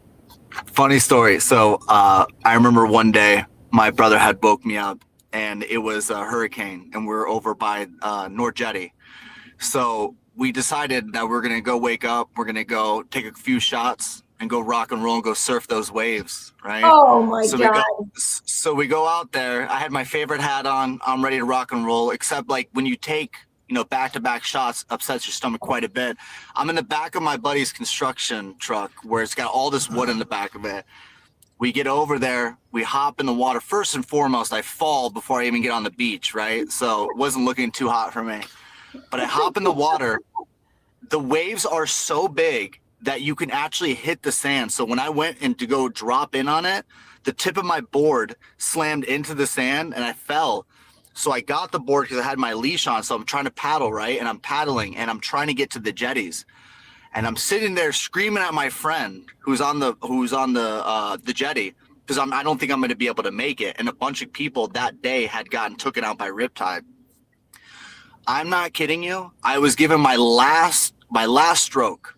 I was like, this is all I got left in me. I'm like exhausted. I hit the jetty rock and I said, thank God. And I pulled myself back up, got over there. And I'm pretty sure I broke my buddy's tip of the board. So he was pretty upset with me. So I had to buy him a new one. But that was insane. That's straight it's up. Better, it's better to buy him a new board than, what could have happened. Yeah, exactly. Yeah. We made it out. We're all right. It's a good story to tell anyways. No, for sure. Point Break with Patrick Swayze, Point Break. That's exactly what he did. It's a movie about a surfer who goes out during a hurricane at the very end and he tries to ride the waves and he's gone. Keanu Reeves and Patrick Swayze, Point Break. You probably dig it, being a beach guy. That's our boys. Yeah. All right. Before we run out of time, we're almost at the top of the hour. Let's talk about Saturday back in the octagon. Thoughts on Daniel and what can the fans expect? Yeah. So it's prototypical. He's a very forwards and backwards guy. The guy can strike. He's in the UFC. He deserves all the respect he'd be given. His weak points are obviously on the ground, but I think it's a fan-friendly fight. We're going to go out there and put in some serious work. So for me, I had my fun with Mike Malott. I give nothing but respect to Mike Malott, but there's learning lessons within all this whole game. I went back to the drawing board. I made sure that when I come here, I'm coming here to be the best, right? I'm not coming here to entertain people. I'm trying to go in and win a title. So this time around, I think you're going to see much more of an educated style, a tactician, and we're going to show that there's levels to this game. So for me, I give him all the respect in the world. He made it to the UFC. He's doing his thing. I'm giving him that. But when my back gets turned like this, when I feel like my back is against the wall, this is when I do my best. So expect the unexpected. Can't wait for Saturday. We need to get you back into Tampa Bay. I'll hook you up with a fishing trip. We got a bunch of captains to take you fishing. And if you want, up in Orlando is Gatorland. And my buddy's the head PR there, so he lets us go out there and feed the gators, and it's really a cool experience. So let's stay in touch. I have your messages. Shoot me your mailing address. We'd like to send you a care package from 8 Man Strong for coming on and talking to us. And enjoy the process and have fun on Saturday. Yes, sir. Go Sarasota. Yes, sir. Take care, Charles. Yeah. See ya. Take care, guys. Absolutely good stuff right there. So good dude, local dude. I didn't know that. Trying to move you over there. That's He's why a we asked the surfer, question. man. That makes him why we- cool as hell. He's a surfer. He tried to surf in a hurricane? But that's why since you got that dumb thing going on, we're going to move you, get you out. What do of you there. mean? No, Look, he's talking about Ybor City, the cigar capital of the world. That's why I asked the questions, like where you're from, where your heart's from, where you resonate with. So, But I thought it was interesting because he is known as a heel. He gets booed everywhere he goes. He says what's on his mind. So heels don't want to be known as good guys. And he came across as super. I can't wait till he comes back to town and going out to Shark Tooth Beach in Venice. And it looked like he had his first prototype of the eye poke preventive glasses on. So, like, those looked pretty official. Like, yeah, he's not getting poked in the octagon with those on. Not against Daniel, that's for sure. He's not going to let that happen. I love the idea of a surfing heel beach boy. Fire. Yeah. No, good stuff. I love that. Yeah, are you gonna send him some fetish feet pics now that you Randy got his address? You should send him those furry feet. Come on, bust a lip. Moving on. It'll be hilarious. It'll be hilarious if you do it. He thinks I'm a Cowboys fan. He doesn't understand. He thinks I'm a Cowboys fan. You're dressed like a cowboy. My girlfriend is a Cowboys fan, and I'm trying to get on the bandwagon, but it's painful. It's painful. You know, it's difficult. Most people hate the Cowboys. She should like you for who you are, not who you want to become. She does, but I'm just saying, you know, I'm just trying to support her, and it's difficult. Well, you shouldn't do it. She's a Buccaneer fan now. She's a Buck fan, and so I'm putting on the hat. You know, I'm watching. Is that like putting on the Ricks? The hat, the cowboy hat. If she was really a Bucks fan, she'd have the Tom Aspinall eye patch, you know, to represent the Pirates. Well, she does have a jersey. Well, she's actually like this, Randy. She's got the Vicious jersey, the classic anti-Philly jersey, the JoJo Vicious jersey. I like that. Mm-hmm. Yeah. Oh wow! I just got the door code. I get to go. It'll be another when Quentin said I've never been in his house as I described his living room last year, or that was 2 years ago in Vegas. Yeah. How can somebody tell you haven't been in my house when I'm telling you exactly where the couch, the computer, the garage door, what's in the garage? No, you've never been in my house. You told him where he was. He was laying on the couch at the time. Like, that's wild. No, what a great guest. Like, yeah, that was awesome. Yeah, Charles is dope. It could be my new favorite fighter now. Well, he's a heel, so he's definitely one of my favorite fighters. I like those guys that like that. I don't want to be liked. Yeah, boo me and then let me shove it down your throat when I beat your favorite fighter. Yeah, exactly. So Halloween's coming up, Leslie. I see you're already in costume. What big plans? This is every day. Did you not see my wagon trail video down the street from here? Speaking of Halloween, it's top of the hour break time. This is Knockout Radio, brought to you by 8-Man Ron and Staff Zone. We'll be right back.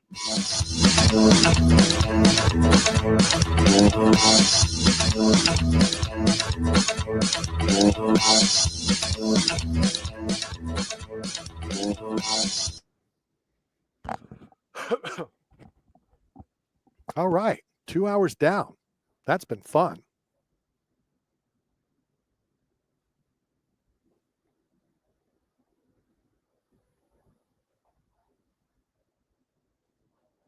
We are live, by the way.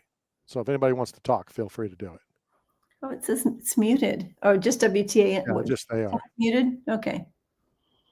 Howdy. Good stuff. I like that guy. He had good energy. For being a heel, he had some real sweet energy. He kind of looked like, reminded me a little bit of that Baldwin boy, the youngest one, the blonde one. Justin Bieber's father-in-law. What's his name? Something Baldwin, the blonde guy. There's Alec, Billy, and then Steven. Stefan. It's not. It's Steven, isn't it? It's not Stefan Baldwin, is it? No, it's Steven. Oh, okay. Don't mess me up here. Hey, Matt. Hey, Matt, you there? Matt's gone. I was going to ask Matt what made him want to fight.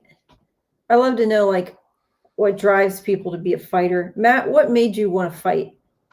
Because I couldn't fight because I was tired of being bullied. And I was like, I'm never going to put myself in a situation where I'm a victim again.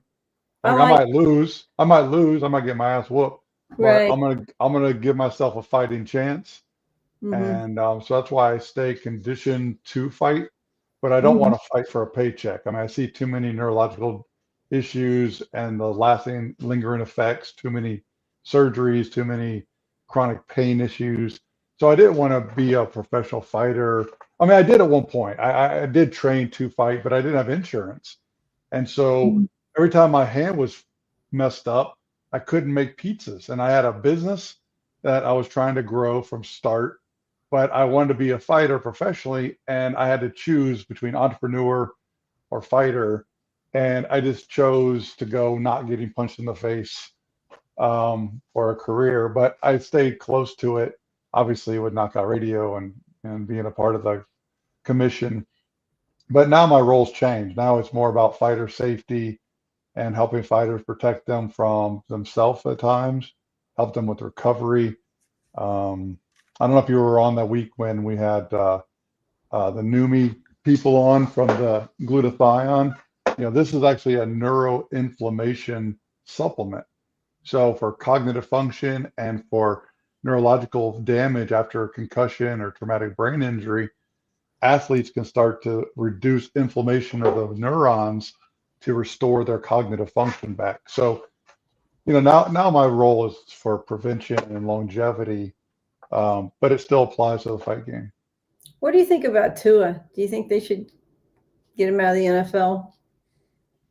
Tua, the Dolphin, Michael Wallace. AI chatbots have been suspected in a growing number of child suicides. Cynthia Peralta of Colorado sued Character.ai after her 13-year-old daughter Juliana's death. She found out Juliana had shared her suicidal thoughts with AI characters on the app, some of whom had engaged in sexual conversations with her. It was no different than her telling the wall or telling the plant that she was going to take her life. There was nobody there to help. Last month, OpenAI announced new parental controls for its chatbots. Mexico's president says a naval search for the sole survivor of U.S. strikes on 4 alleged drug smuggling boats has failed.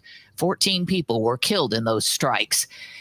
On Wall Street, stocks are higher. This is CBS News. The annual Progressive Keys to Progress program provides vehicles to deserving veterans, helping our heroes drive their lives forward. Learn more at keystoprogress.com.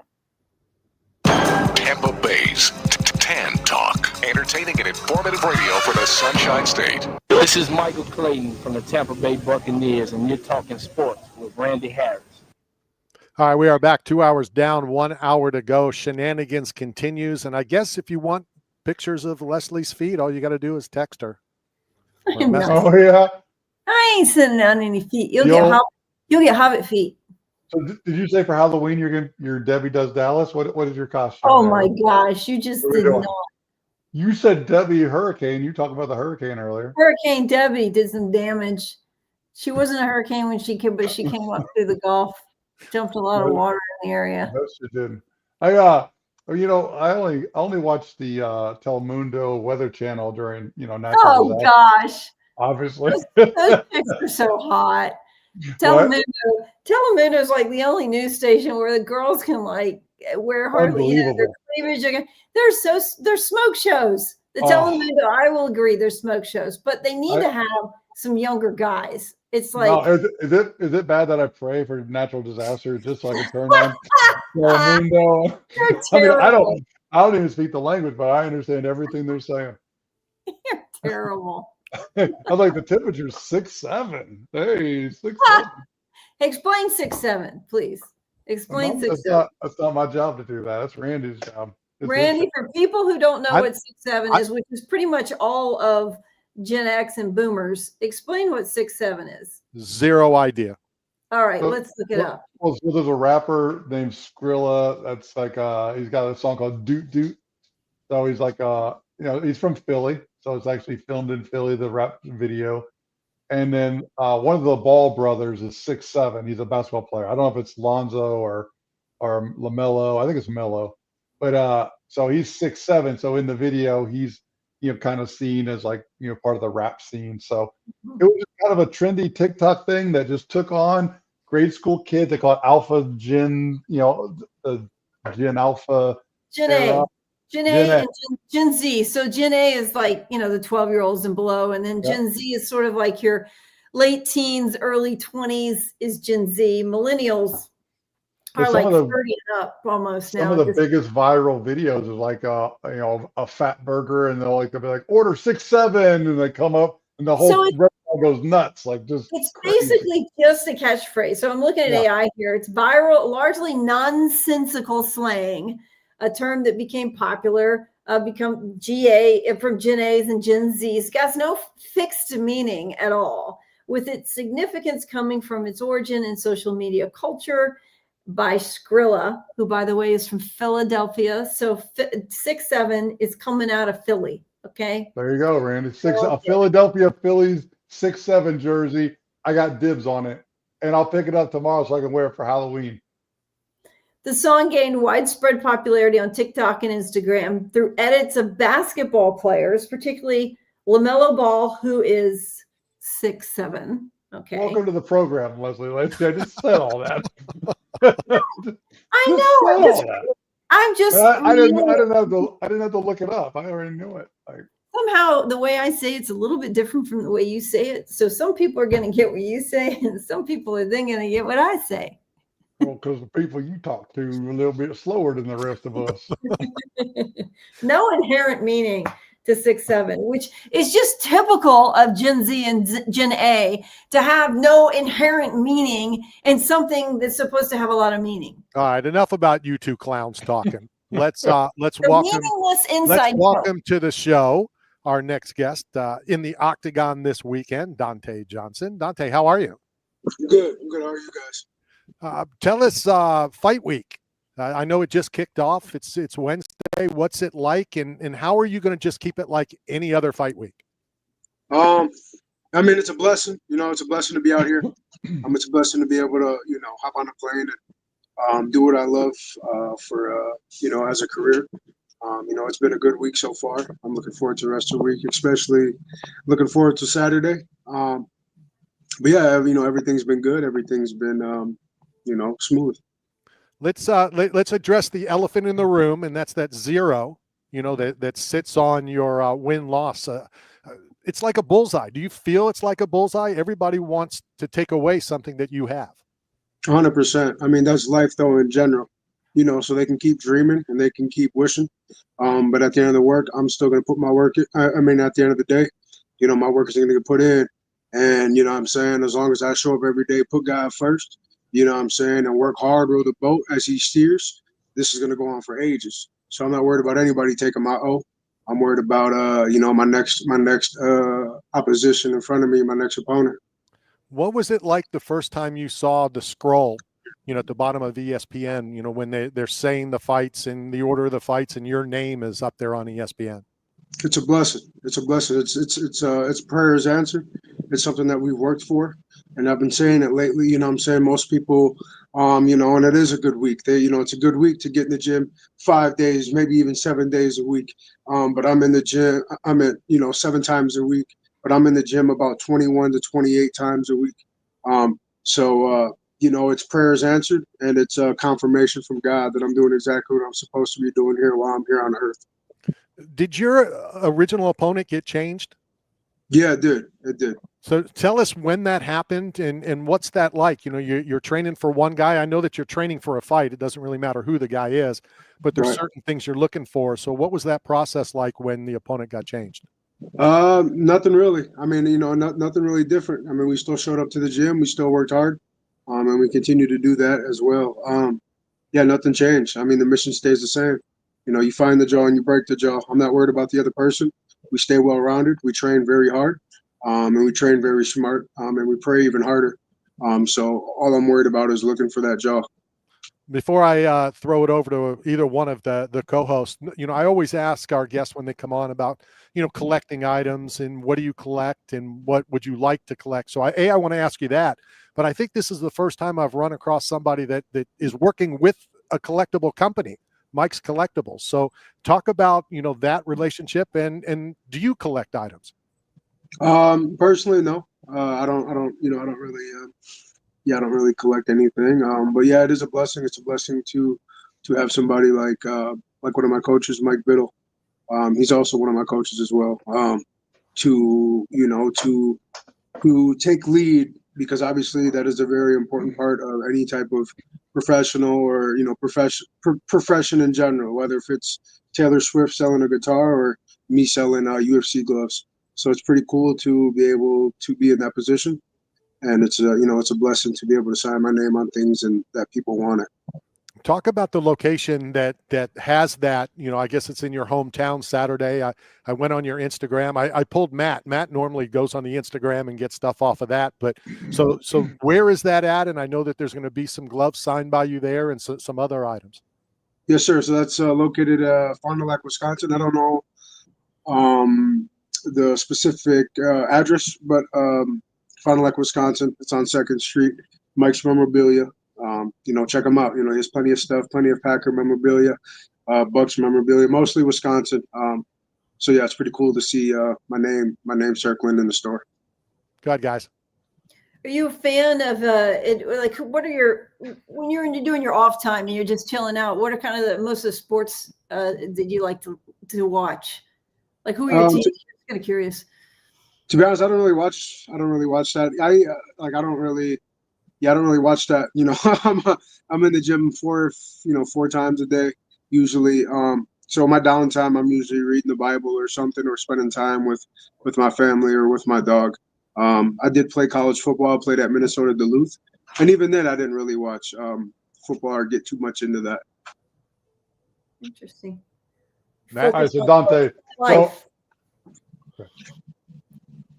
go Matt. Go ahead. So look, Donte, I gotta say, man, your hair is dope.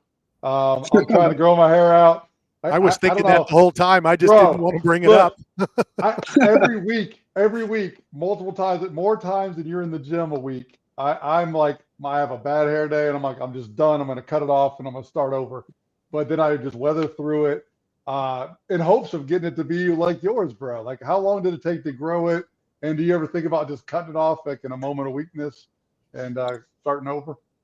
I mean, it took a while. Like, it didn't take that long. I get trims and stuff. No, man. In a moment of weakness, I'm a turn and I'm a pray. I think your hair keeps you connected. That's one reason why I keep my hair long. There's plenty of references in the Bible. Samson. Exactly, about long hair and the correlation between it. But yeah, man, I'm pulling it down, man. I'm gonna keep it going for you, big dog. That's what I'm saying, man. Just keep it going, keep it going. You get past that weird stage, and then after that, it's straight butter. After that, it's butter. Yeah. So what's the best hair tip you got to keep it looking fresh? Like what do you use? Coconut oil? You use like castor oil? What do you put in? Olive oil. Olive oil. Really? High polyphenols. Yeah. Yeah, olive oil. Use olive oil, and I only wash my hair probably like once a week, maybe. Or twice a week, or once every 2 weeks. I love it. That's fantastic. Donte, let me ask you this: as I'm the unofficial president of the Clay Guida fan club, and I know Clay lost one fight because of his hair. Well, I have to say unofficial because back in the day, I remember walking with Chad Hurley, who was the former head honcho over at the UFC, and Clay would always call me the president of his fan club. And Chad Hurley lost his stuff. You can't be the official. We're the official. I'm like, no, it's a joke. It's an unofficial thing. It's no big deal. So I have to always explain it. But he lost a fight because of his long hair. And when the hair would fly, sweat would fly off. And judges thought he was getting hit when he really wasn't. So what do you do? What do you have to do to kind of protect yourself from that? Oh, I just put my hair in braids. It's pretty simple. Just put my hair in braids for the fight. Sometimes when I'm training, I'll let it down just so I can make things a little harder on myself to make my eyes sharper. Sometimes I'll do that, but when I fight, I pull it back. It's straight business. Interesting. Give me your thoughts on your opponent. I think he's a respectable opponent. People can say whatever he wants. People can say whatever they want to say about him. There's a lot of bad shit, circling his name, which we're all sinners. We're all sinners. We wake up and we all sin every single day. But I respect him as a fighter, and I'm excited to get in there and share the octagon with him at the end of the day. Well, and what I normally say, when we're talking about the opponent, does it even matter about the opponent? Does it really matter? It matters what you're going to do to the opponent, not necessarily what the opponent's going to do to you, correct? Exactly. I mean, obviously there's like certain key things that we look out for, things that he's good at, things that he's not good at. But after that, I don't dig too I don't dig too deep in that, just because like you said, man, I'm worried about what I'm going to do, which is pretty simple. Just keep my hands up and find that jaw. It's simple, hit and don't get hit. It's not rocket science, it's not open heart surgery. It's hit and don't get hit, and do damage. All right. I don't want this to be funny. I was going to try to make it a joke, not just hits, but eye pokes. So let's talk about what happened last Saturday. Give me your thoughts on that whole heavyweight controversy. I mean, things happen. Things happen in the octagon. I wasn't there and I didn't feel it, so I didn't know how severe it would be. So hopefully it's not that bad, and hopefully, he can come out and recover, as soon as possible, get back to working, to be honest. I know that I take everything for what I'm told. All right. I've been covering the MMA since day one. I've covered the UFC since day one. I'm in the Florida Hall of Fame, blah, blah, blah, blah, blah. And I believe people. I just find it hard to believe any fighter who fights for a living, is in the middle of a fight and hasn't fought in a year and a half, and he only fought for 60, is going to say, I can't see, if he can't see. That's just me. Right. Yeah, man. Yeah, I hope he heals up good. No, for sure. My biggest issue, and I've brought it up with every fighter that's been on today, the thing that bothered me the most as a licensed judge in the state of Florida is when the ref said, let's go. And he's like, I can't see. And then he's like, well, I'll take a point away. Well, maybe you should have taken the point away even before you asked anything, because it's, in my opinion, if you get poked in the eye, it should be a point. Derek Lewis, Matt says it all the time. Derek Lewis says, I'm going to cheat until they tell me I can't anymore. Right. I don't know if he said that, but that is what he said. No, I didn't know that. So now you're wondering, so if you take a point away right away and protect the fighters, that's just my opinion as a fat old guy that doesn't fight anymore. Right. But right, I think everything is situational. I don't know how severe it was. Maybe he did get his, but yeah, hopefully everything works out for them. And I'd like to see that rematch. That fight was going very good. Gon looked very good. He had Aspinall leaking pretty early in the first, and that was going to be a very exciting fight. I was pretty bummed out that it got stopped. But I think you'll agree with me, I think the hype for the rematch, because most people, except for Gon's, inner circle, figured Tom was going to, do his thing. He was going to knock him out in 60 seconds, like he said. And when it didn't happen, more people are intrigued now. Will it give Tom, enough time to change whatever? Gagne looked awesome. So I think there's more hype for the rematch. 100%. And I think people shouldn't overlook Gon at all. Just because he got choked out by one of the greatest to ever do it, within like a minute or like 2 minutes, whatever it was, it doesn't make him a bad fighter. I think some people have like short-term memory loss. But if you look at Gon as a heavyweight, he's very, very, very dangerous, and, he's definitely somebody that can't be played with, Matt, you want to ask your Matt question? Oh, yeah. So, look, I've heard you talk about your faith and religion all day. So I have my Bible here. Are you familiar with the term VMAT2? No, I'm not. So at a cellular level, at a gene level, we all have a worship gene. It's identified as the VMAT2 or the God gene. And I have a truck with a mobile gym that, in my belief, it stimulates that part of the brain to get a closer connection to God. So as we invite a lot of fighters to come through for fishing tours and go to Gatorland, if you come to Tampa, Florida, or anywhere in Central Florida, I would love to invite you to come train with me for the day. I'll introduce you to the vertical conditioning, and together we'll get closer to God naturally by stimulating the VMAT2 gene with a vertical gym. So Awesome. that's my offer to you, my brother. So God I bless. appreciate And it. soldier of God, big dog. Yes, sir. Thank you, man. Finally, what can the fans expect? Saturday when you get in the octagon. Saturday, they can expect, calculated violence. They can expect a knockout, and they can definitely expect me, speaking the word of God after the victory. There you have it, direct and to the point. Donte, sir, thank you very much for your time. Enjoy the process. Enjoy the week. I always call it Christmas on Saturday. All the hard work, you get to, reap the rewards on Saturday. Amen. Amen. I appreciate you guys. Thank you. Talk to you soon. Thank you, sir. Cheers. That is Donte Johnson in the octagon, has that big 0, and some people are going to come after it, that's for sure. I like the guy, though. Loved his hair. Yeah. Dude, Yeah. it makes me want to keep going because, look, I get tired of it. I'm like, it's a lot of maintenance, my wife doesn't like it, my kids don't like it, people think I'm going through a midlife crisis with it. But when you see the finished product, it makes you like want to keep going because that guy's got some dope ass hair. Yeah, he's kind of rocking the Jason Momoa thing, isn't he? For those of you, he did look a lot like that. Yeah, I don't know what button I hit, but I can't see nothing right now. Have you seen Jason Momoa?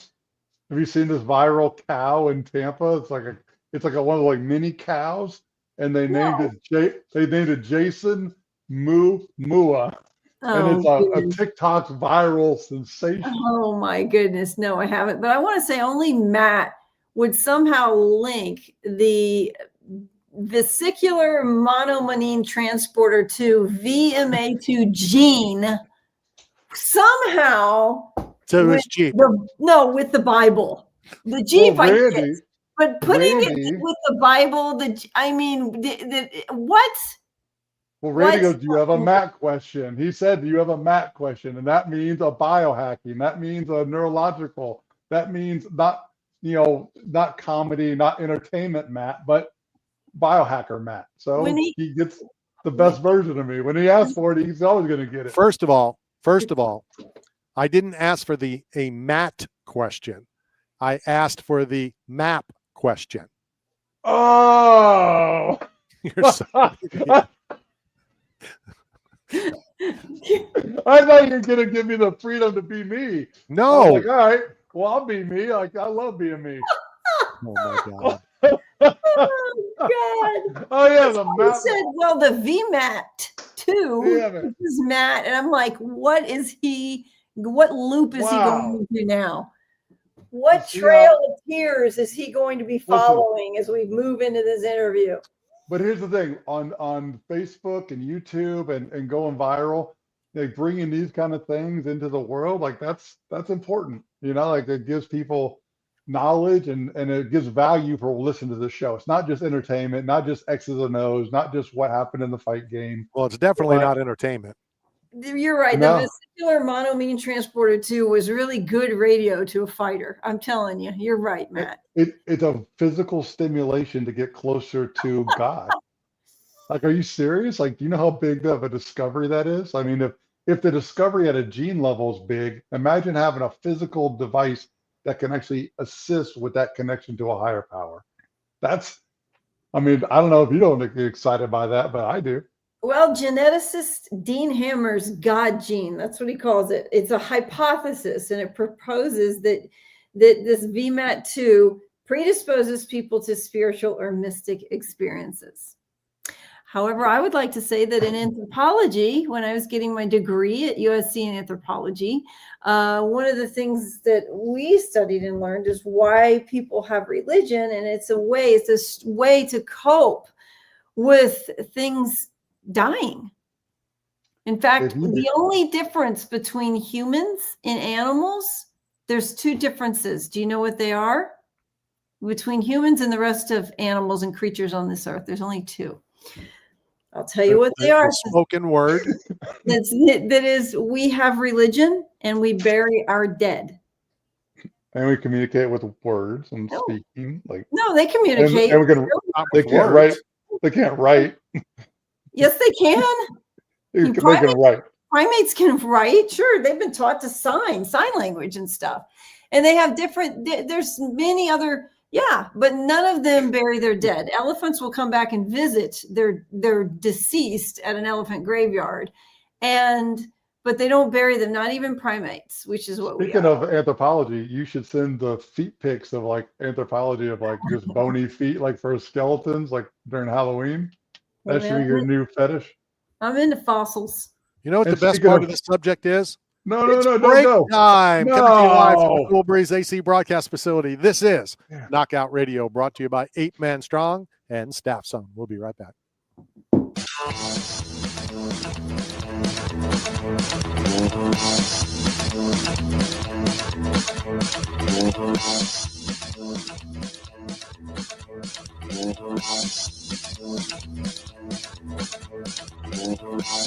John Owen, you're listening to Talking Sports with Randy Harris. Got bills and looking for work, but nobody is hiring? Staff Zone is, as the leading provider of commercial construction, industrial, and special event staffing throughout the Southeast, Texas, Las Vegas, Salt Lake City, Kansas City, and many other locations. Staff Zone has plenty of work for you, and they need you now. Don't wait. Go to www.staffzone.com and find a branch closest to you. Work today, get paid today. That's the Staff Zone way. At West Florida Roofing, they know how much of a financial burden a new roof can be. So not only do they offer extremely competitive prices, but they are offering up to 130 feet of gutters and downspouts absolutely free with a full roof replacement. Plus, financing is also available. I recently hired West Florida Roofing to replace my entire roof, and I couldn't be happier. From contract to cleanup, they did an amazing job.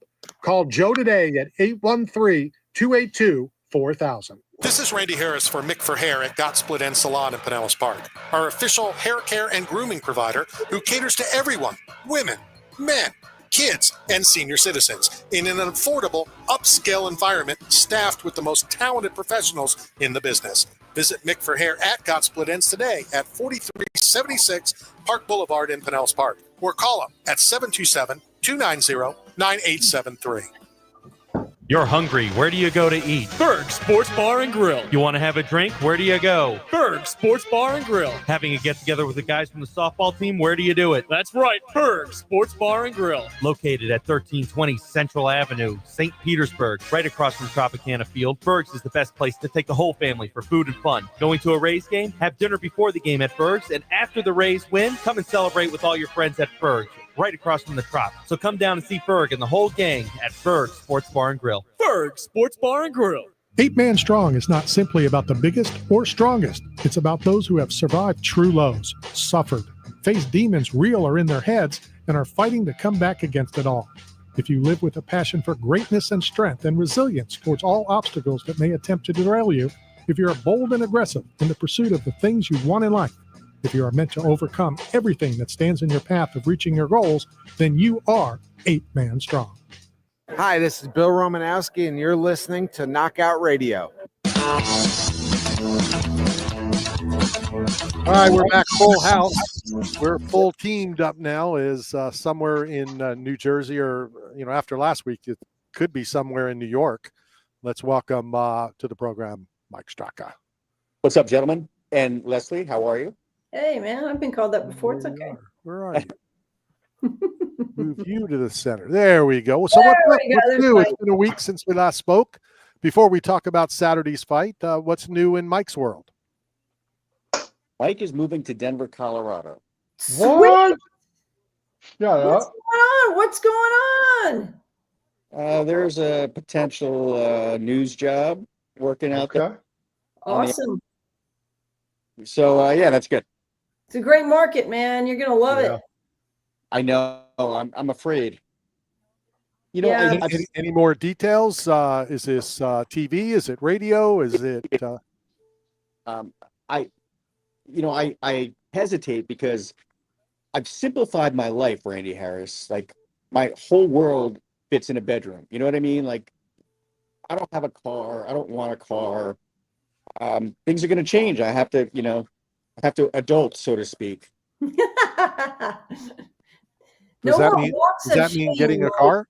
No more walks of shame. Part of it. It's part of it. Interesting.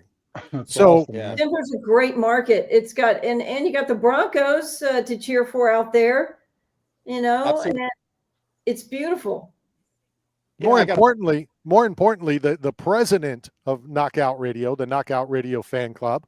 I don't know who keeps moving me, but the president of the fan club lives, in the cold in the north, but the vice president is in there in Denver. So we'll be able to hook you up with Eric. Oh, that sounds great. Yeah, I'll be there. The place I'm living is going to be right across the street from the football stadium. So oh wow, that's fantastic. Yeah. Well, with the light rail out there, you're not going to need a car. I mean, you can get around. Mass transit in Denver is fantastic. I've never met anybody who lives in Denver who doesn't like living in Denver. And more importantly, you'll have Eric who will drive you anywhere you want to go. So, yeah, all right. My wife and I met in Denver. That's where we met there 21 years ago. And she still regrets it. Still sitting next to me right there. Let's talk about Saturday. A lot of controversy. We've had 4 or 5 people on. We've gotten different opinions, from somebody that's been involved as long as you have. Give me your thoughts. It's disappointing all around. The whole card was disappointing. I'm not even going to talk about it being in Abu Dhabi and being, the time. It's not. I don't like that at all. But yeah, I mean, what are you going to do? It's unfortunate. I feel bad for Tom. I think that he wasn't doing great in the fight. And of course, that's going to open up all these questions. I'm sure you've heard all the questions, and everybody would have lost the fight anyway. I just I feel like I don't know. It's just unfortunate all around. And I think the heavyweight division has been unfortunate for a long time now. Is John coming back? Will he? We talked about Randy Couture went up to heavyweight to win the title. Why wouldn't I? He's like, there's nobody there. And it's been like that for a long time. You go through the years of UFC. It's only been 30 years of UFC, but always the heavyweight division is always sort of like either it's really good or it's really bad. What bothered me on Saturday, and I've talked to, we had Shawne Merriman on, we've had 3 UFC fighters on, is Tom said, I can't see. Then the referee says, well, we'll take a point away. Like trying to bribe him to continue fighting. I know that I'm the naive guy. I find it hard to believe a professional fighter, whether he lost round 1 or not, and I think he was on the process of losing round 1. I just find it hard to believe that a guy that's been wanting to fight, had to sit on the sidelines waiting for John Jones to fight, who never would take the fight, is going to find an easy way out and not really be able to see, that he can see, but he says he's not. I just find it hard to believe. And I've said this, I kind of wanted Tom to lose because I wanted the heavyweight division in a total mess. And that would have put it in a mess, and it would have put more people. Well, see, John didn't run from him. Gon beat him. John beat blah, blah, blah, blah, blah. So I'm defending a guy that I don't have a problem with. I honestly believe he couldn't see. And if you can't see, why would you continue to fight, even though Matt thinks that you could fight blind? Well, I think we've seen this before in UFC where if a fighter says, I can't see, that's it. It's over. Correct. Whether it's hyperbole or, he was just over speaking. But when you say I can't see, that means the referee has to stop the fight. But he didn't. Yeah, that's weird to me. And that bothers me. Jason Rosenthal was the ref at that point. I forgot who said I can't see. And then he immediately realized what he said. It could have been Matt Brown. But he was like, oh, I didn't mean that. He goes, sorry, man. You already said it. That's it. Over. Do you remember that fight, Randy? Yeah, I do. I remember the whole situation. Yeah, I think it was Rosenthal that was reffing. And he felt bad too. He's like, listen, man, I don't want to stop the fight either, but if you say you can't see, that's it. It's over. Now, are rules different in Abu Dhabi? Yes, they are. Whether we like it or not, they are. So, there's a lot of questions. There's more questions than answers, obviously. But I feel bad for everybody involved, even Dana White. I feel bad for Dana White. Well, obviously, we feel bad for fans that spent that kind of money to fly to another country, whether they're coming from America or wherever they're coming from. But I honestly believe that he couldn't see. And even if he could only, see half, I still wouldn't want somebody to go and, continue in a fight if he can't see 100%. My wife is having eyesight problems right now. She drove the other day and a guy on a motorcycle in front of her disappeared because of an eye issue. Wow. Now imagine guys throwing fists at you and you can't see the fist. I'm just so over, people, oh, he's faking it. It was an easy way out. So he faked that he couldn't see. But I'm naive. I know I'm naive. I mean, we've seen blind guys fake it before. I mean, Stevie Wonder could see. I mean, we got in an elevator with Shaq, and he was like, "Hey, what's up, big fella?" Like, Shaq is a testimony, and I trust Shaq. He's a honorary deputy, just like Batista is now a deputy, honorary, law enforcement. So if Shaq said it, it's got to be true. Speaking of someone, if Shaq got into an elevator with me, I would immediately know that there was a big guy on the elevator. It doesn't mean I can see. The whole elevator probably sank when he got on. Saying, right. But speaking of somebody that speaks and I listen, Frankie Edgar, any developments with the Frankie saga up there in New Jersey? Zero. Not since I talked to you last. I haven't heard a peep. And I don't think we will. I think it's going to continue. There's 3 sides to the story. And nothing's going to change. Frankie's going to stick with what he's saying. And BKFC and Dave Feldman's going to stick with what they're saying. And there's probably portions of both sides are true. But as always is. My thing is, and I would never turn down the money. I'm not saying that I would. But if you're adamant about certain things, wouldn't you just, no, I'm not taking the money. The contract was this. You're not, continuing the fight. I want my whole purse. So you're saying that by Frankie taking a partial payment, that then he's at fault. I'm not saying he's at fault, but it would take somebody who doesn't need the money. So that's why I'm saying I would have taken the money not to fight. But again, I'm a naive, fat old guy, and if I can get 40% and not get punched in the face, yeah, I would do that. But I don't know. I don't know who to believe. I know Frankie, not like you. I know Feldman very well. I don't know.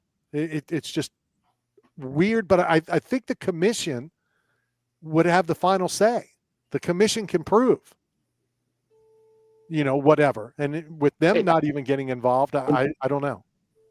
They won. I've been saying that. Where's Nick Lembo in this whole thing? Where's the commission? We haven't heard anything from the commission. And that to me is suspect. Like I don't like that, especially in New Jersey where they're known for being sticklers for fighters. How they really are.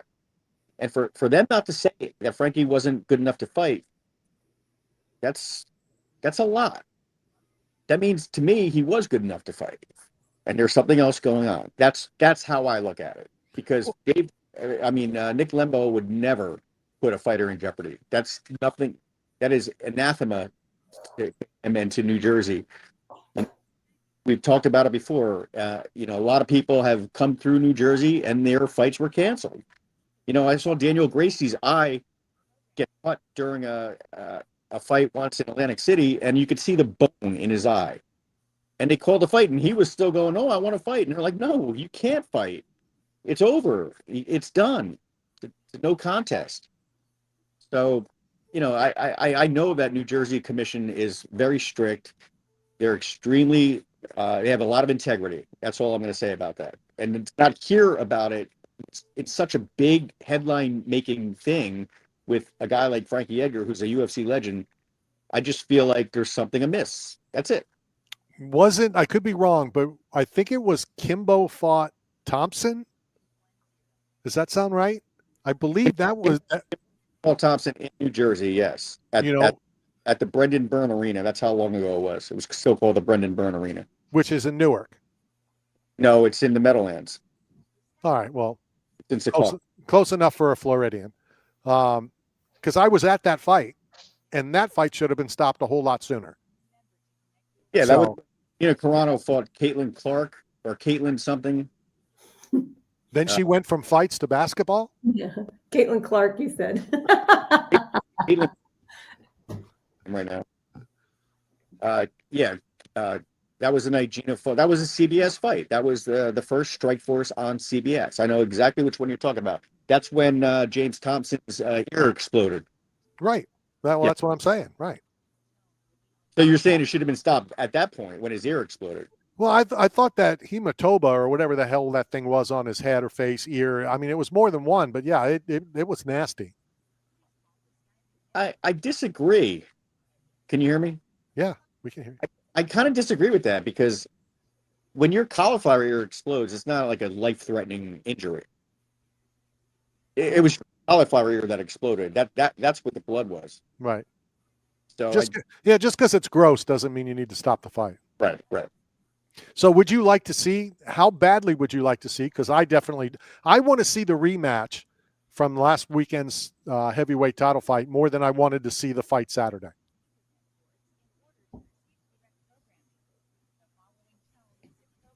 I'm not sure what you're saying. You wanted to see the rematch more than you wanted to see the fight set. I am now intrigued. Your phone keeps cutting out, Mike. Cyril versus Tom again.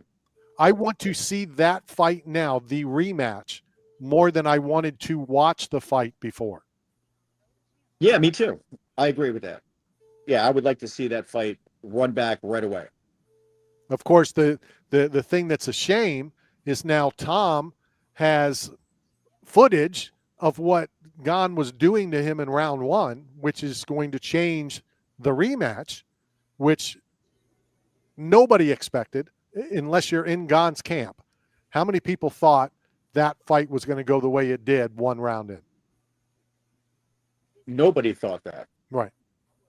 In fact, last week when you and I were talking about it, I felt bad for Gane. I was like, this poor guy gets the short straw every time.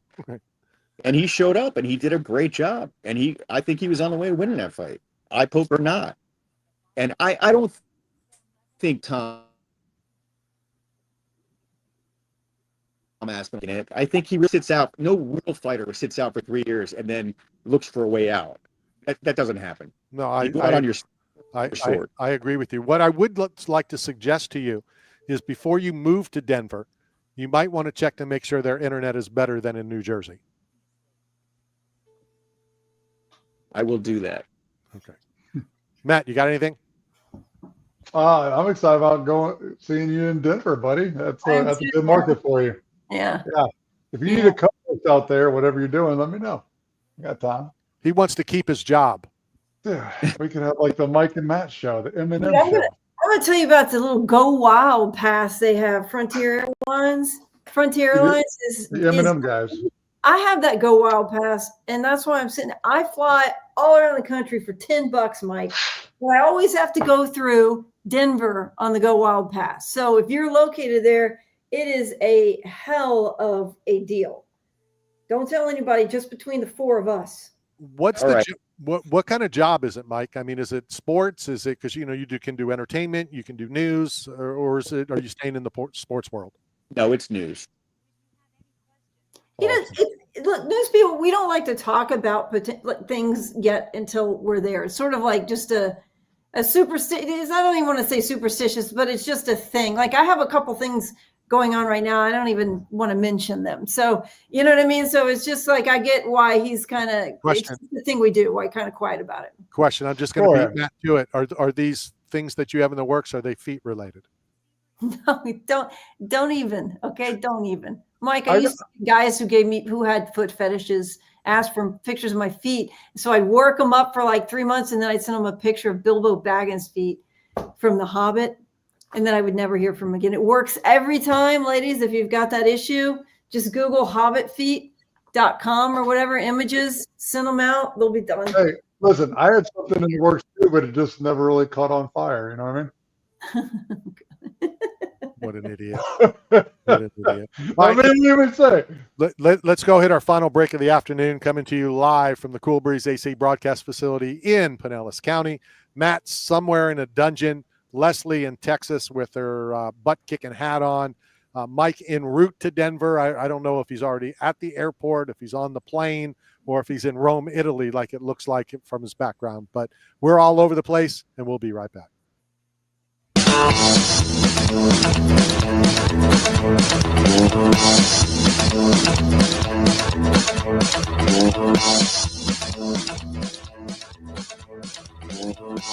This is Franco Harris, and you're talking sports with Randy Harris.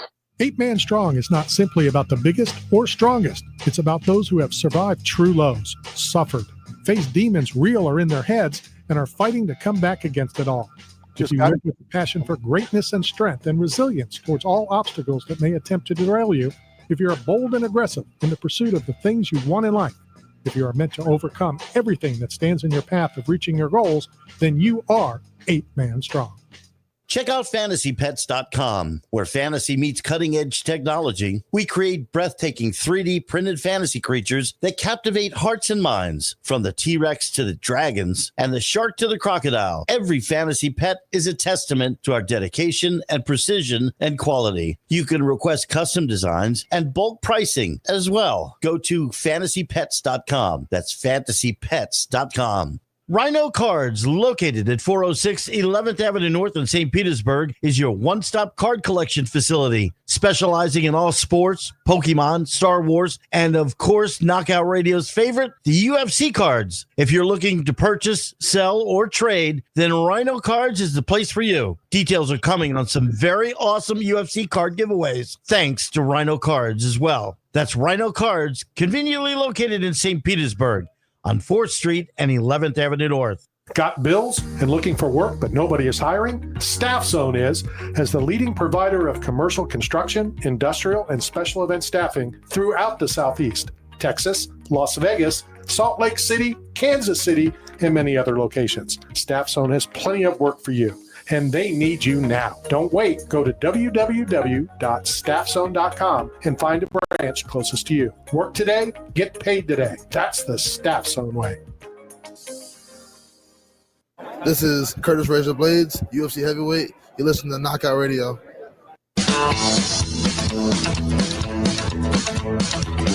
All right, we are back. Final segment here, coming to you live from the Cool Breeze AC broadcast facility, brought to you by 8 Man Strong and Staff Zone.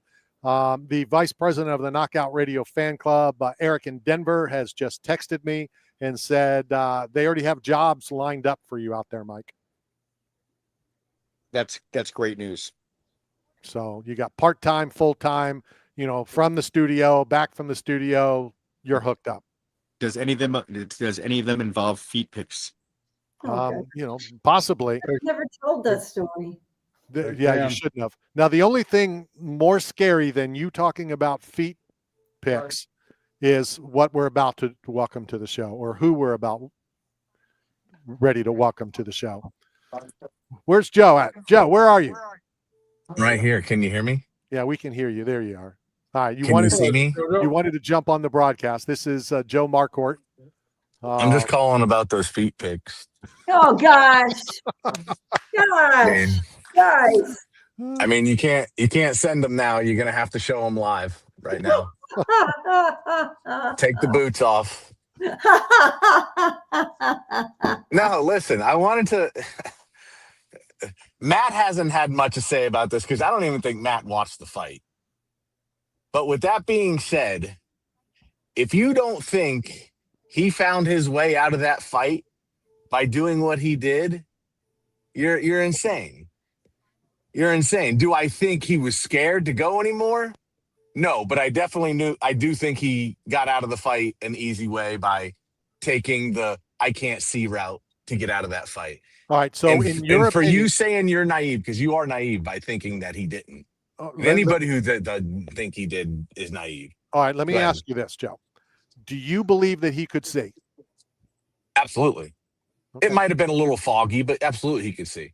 Close one freaking eye. It's a championship fight on your main event on a pay-per-view.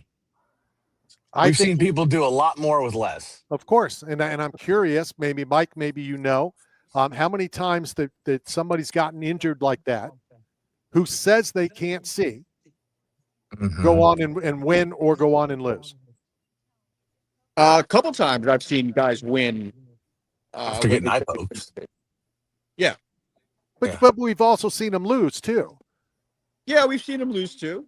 I think I forgot what the most famous one is. I want to say Forrest Griffin. Didn't he lose for some reason like that?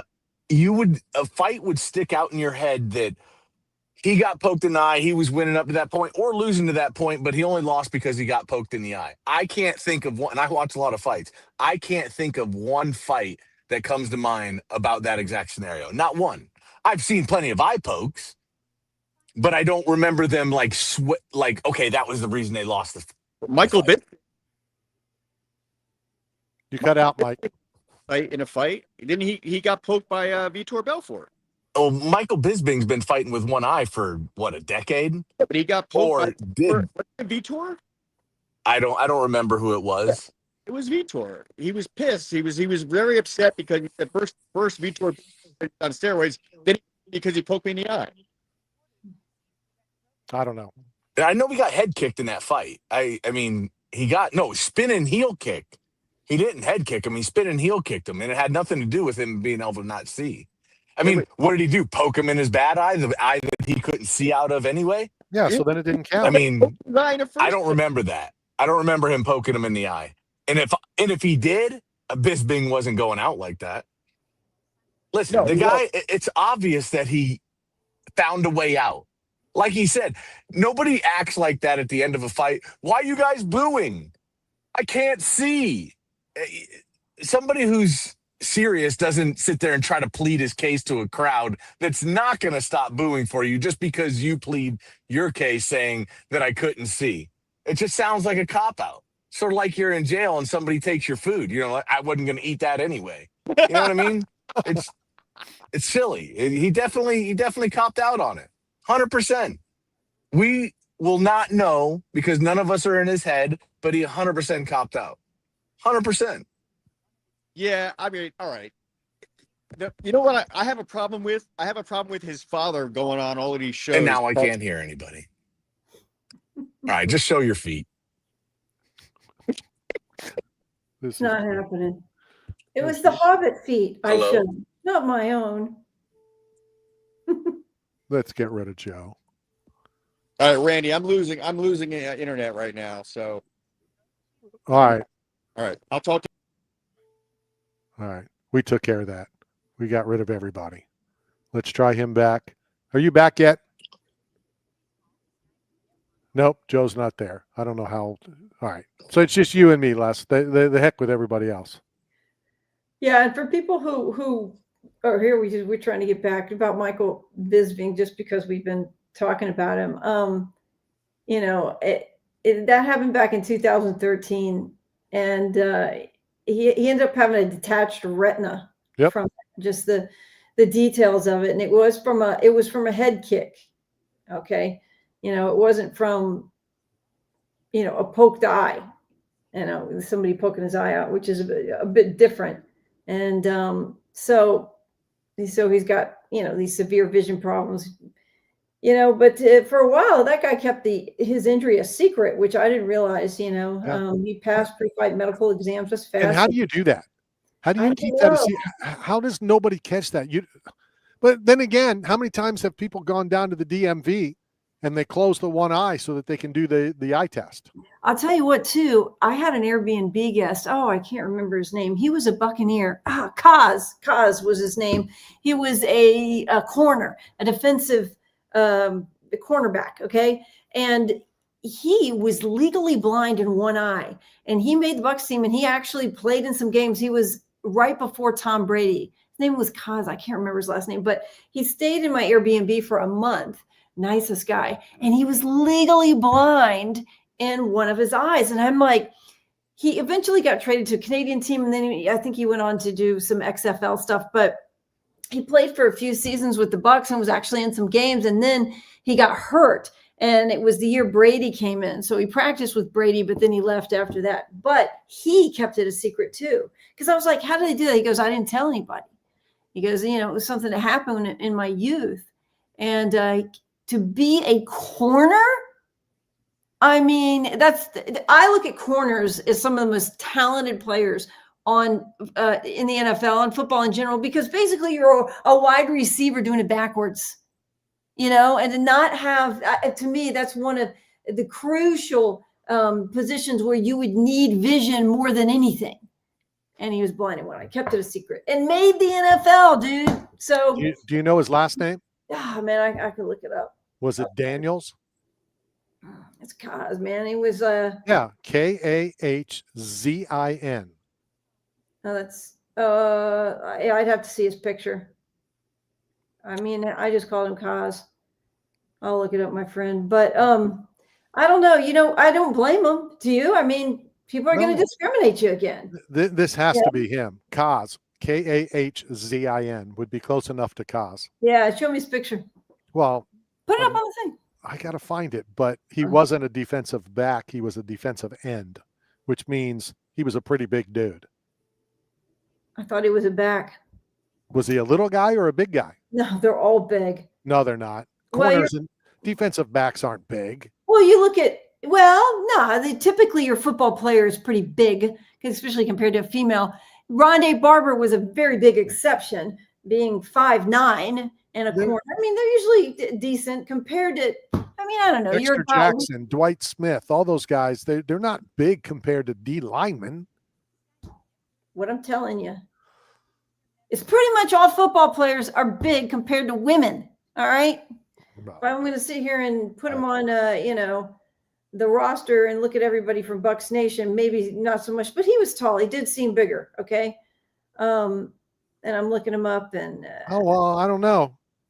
I don't know that was partially him. Blind Kaz. Yeah, that's him. Kaz. Yeah. I'm saying, yeah. They're saying partially blind Kazin Daniels out of the University of Charleston. He is a defensive end pass rusher. Yeah. He was and still is completely blind in his right eye due to an accident that occurred when he was 5 years old. Unbelievable. Yeah, he was my Airbnb guest. Wonderful man, by the way. He's not the only player in the NFL with partial blindness. How about that? Is that right? Yeah. Okay, but he was this. Okay, hold on. Let me just correct something. He was moved to linebacker, although he played defensive line in college. The Bucks initially converted him to a linebacker, so I was correct. He was a linebacker for the Bucks. You said a DB. You said a defensive. You're right. I did say DB. Okay. Wesley Walker, former New York Jet wide receiver, played 77, 87, 13 years, legally blind in his left eye. Was an all-pro. And that's a wide receiver. Wow, but see, I feel less sorry for him having the blind eye than I do for him actually playing for the Jets. That was a tragedy in his life. The other one, and we're almost out of time, Tommy Thompson, a quarterback for the Philadelphia Eagles in the 40s. Wow. Way to go, guys. I bet there's more out there and they still have it a secret. Could be. All right, we are out. We are done. 3 hours down. Good job. How long are you going to stay in Texas? Talk quick. A few days, then I'm coming home. All right. Well, give me a holler when you get home. Howdy. I want to thank everybody for tuning in. This has been Knockout Radio, brought to you by 8 Man Strong.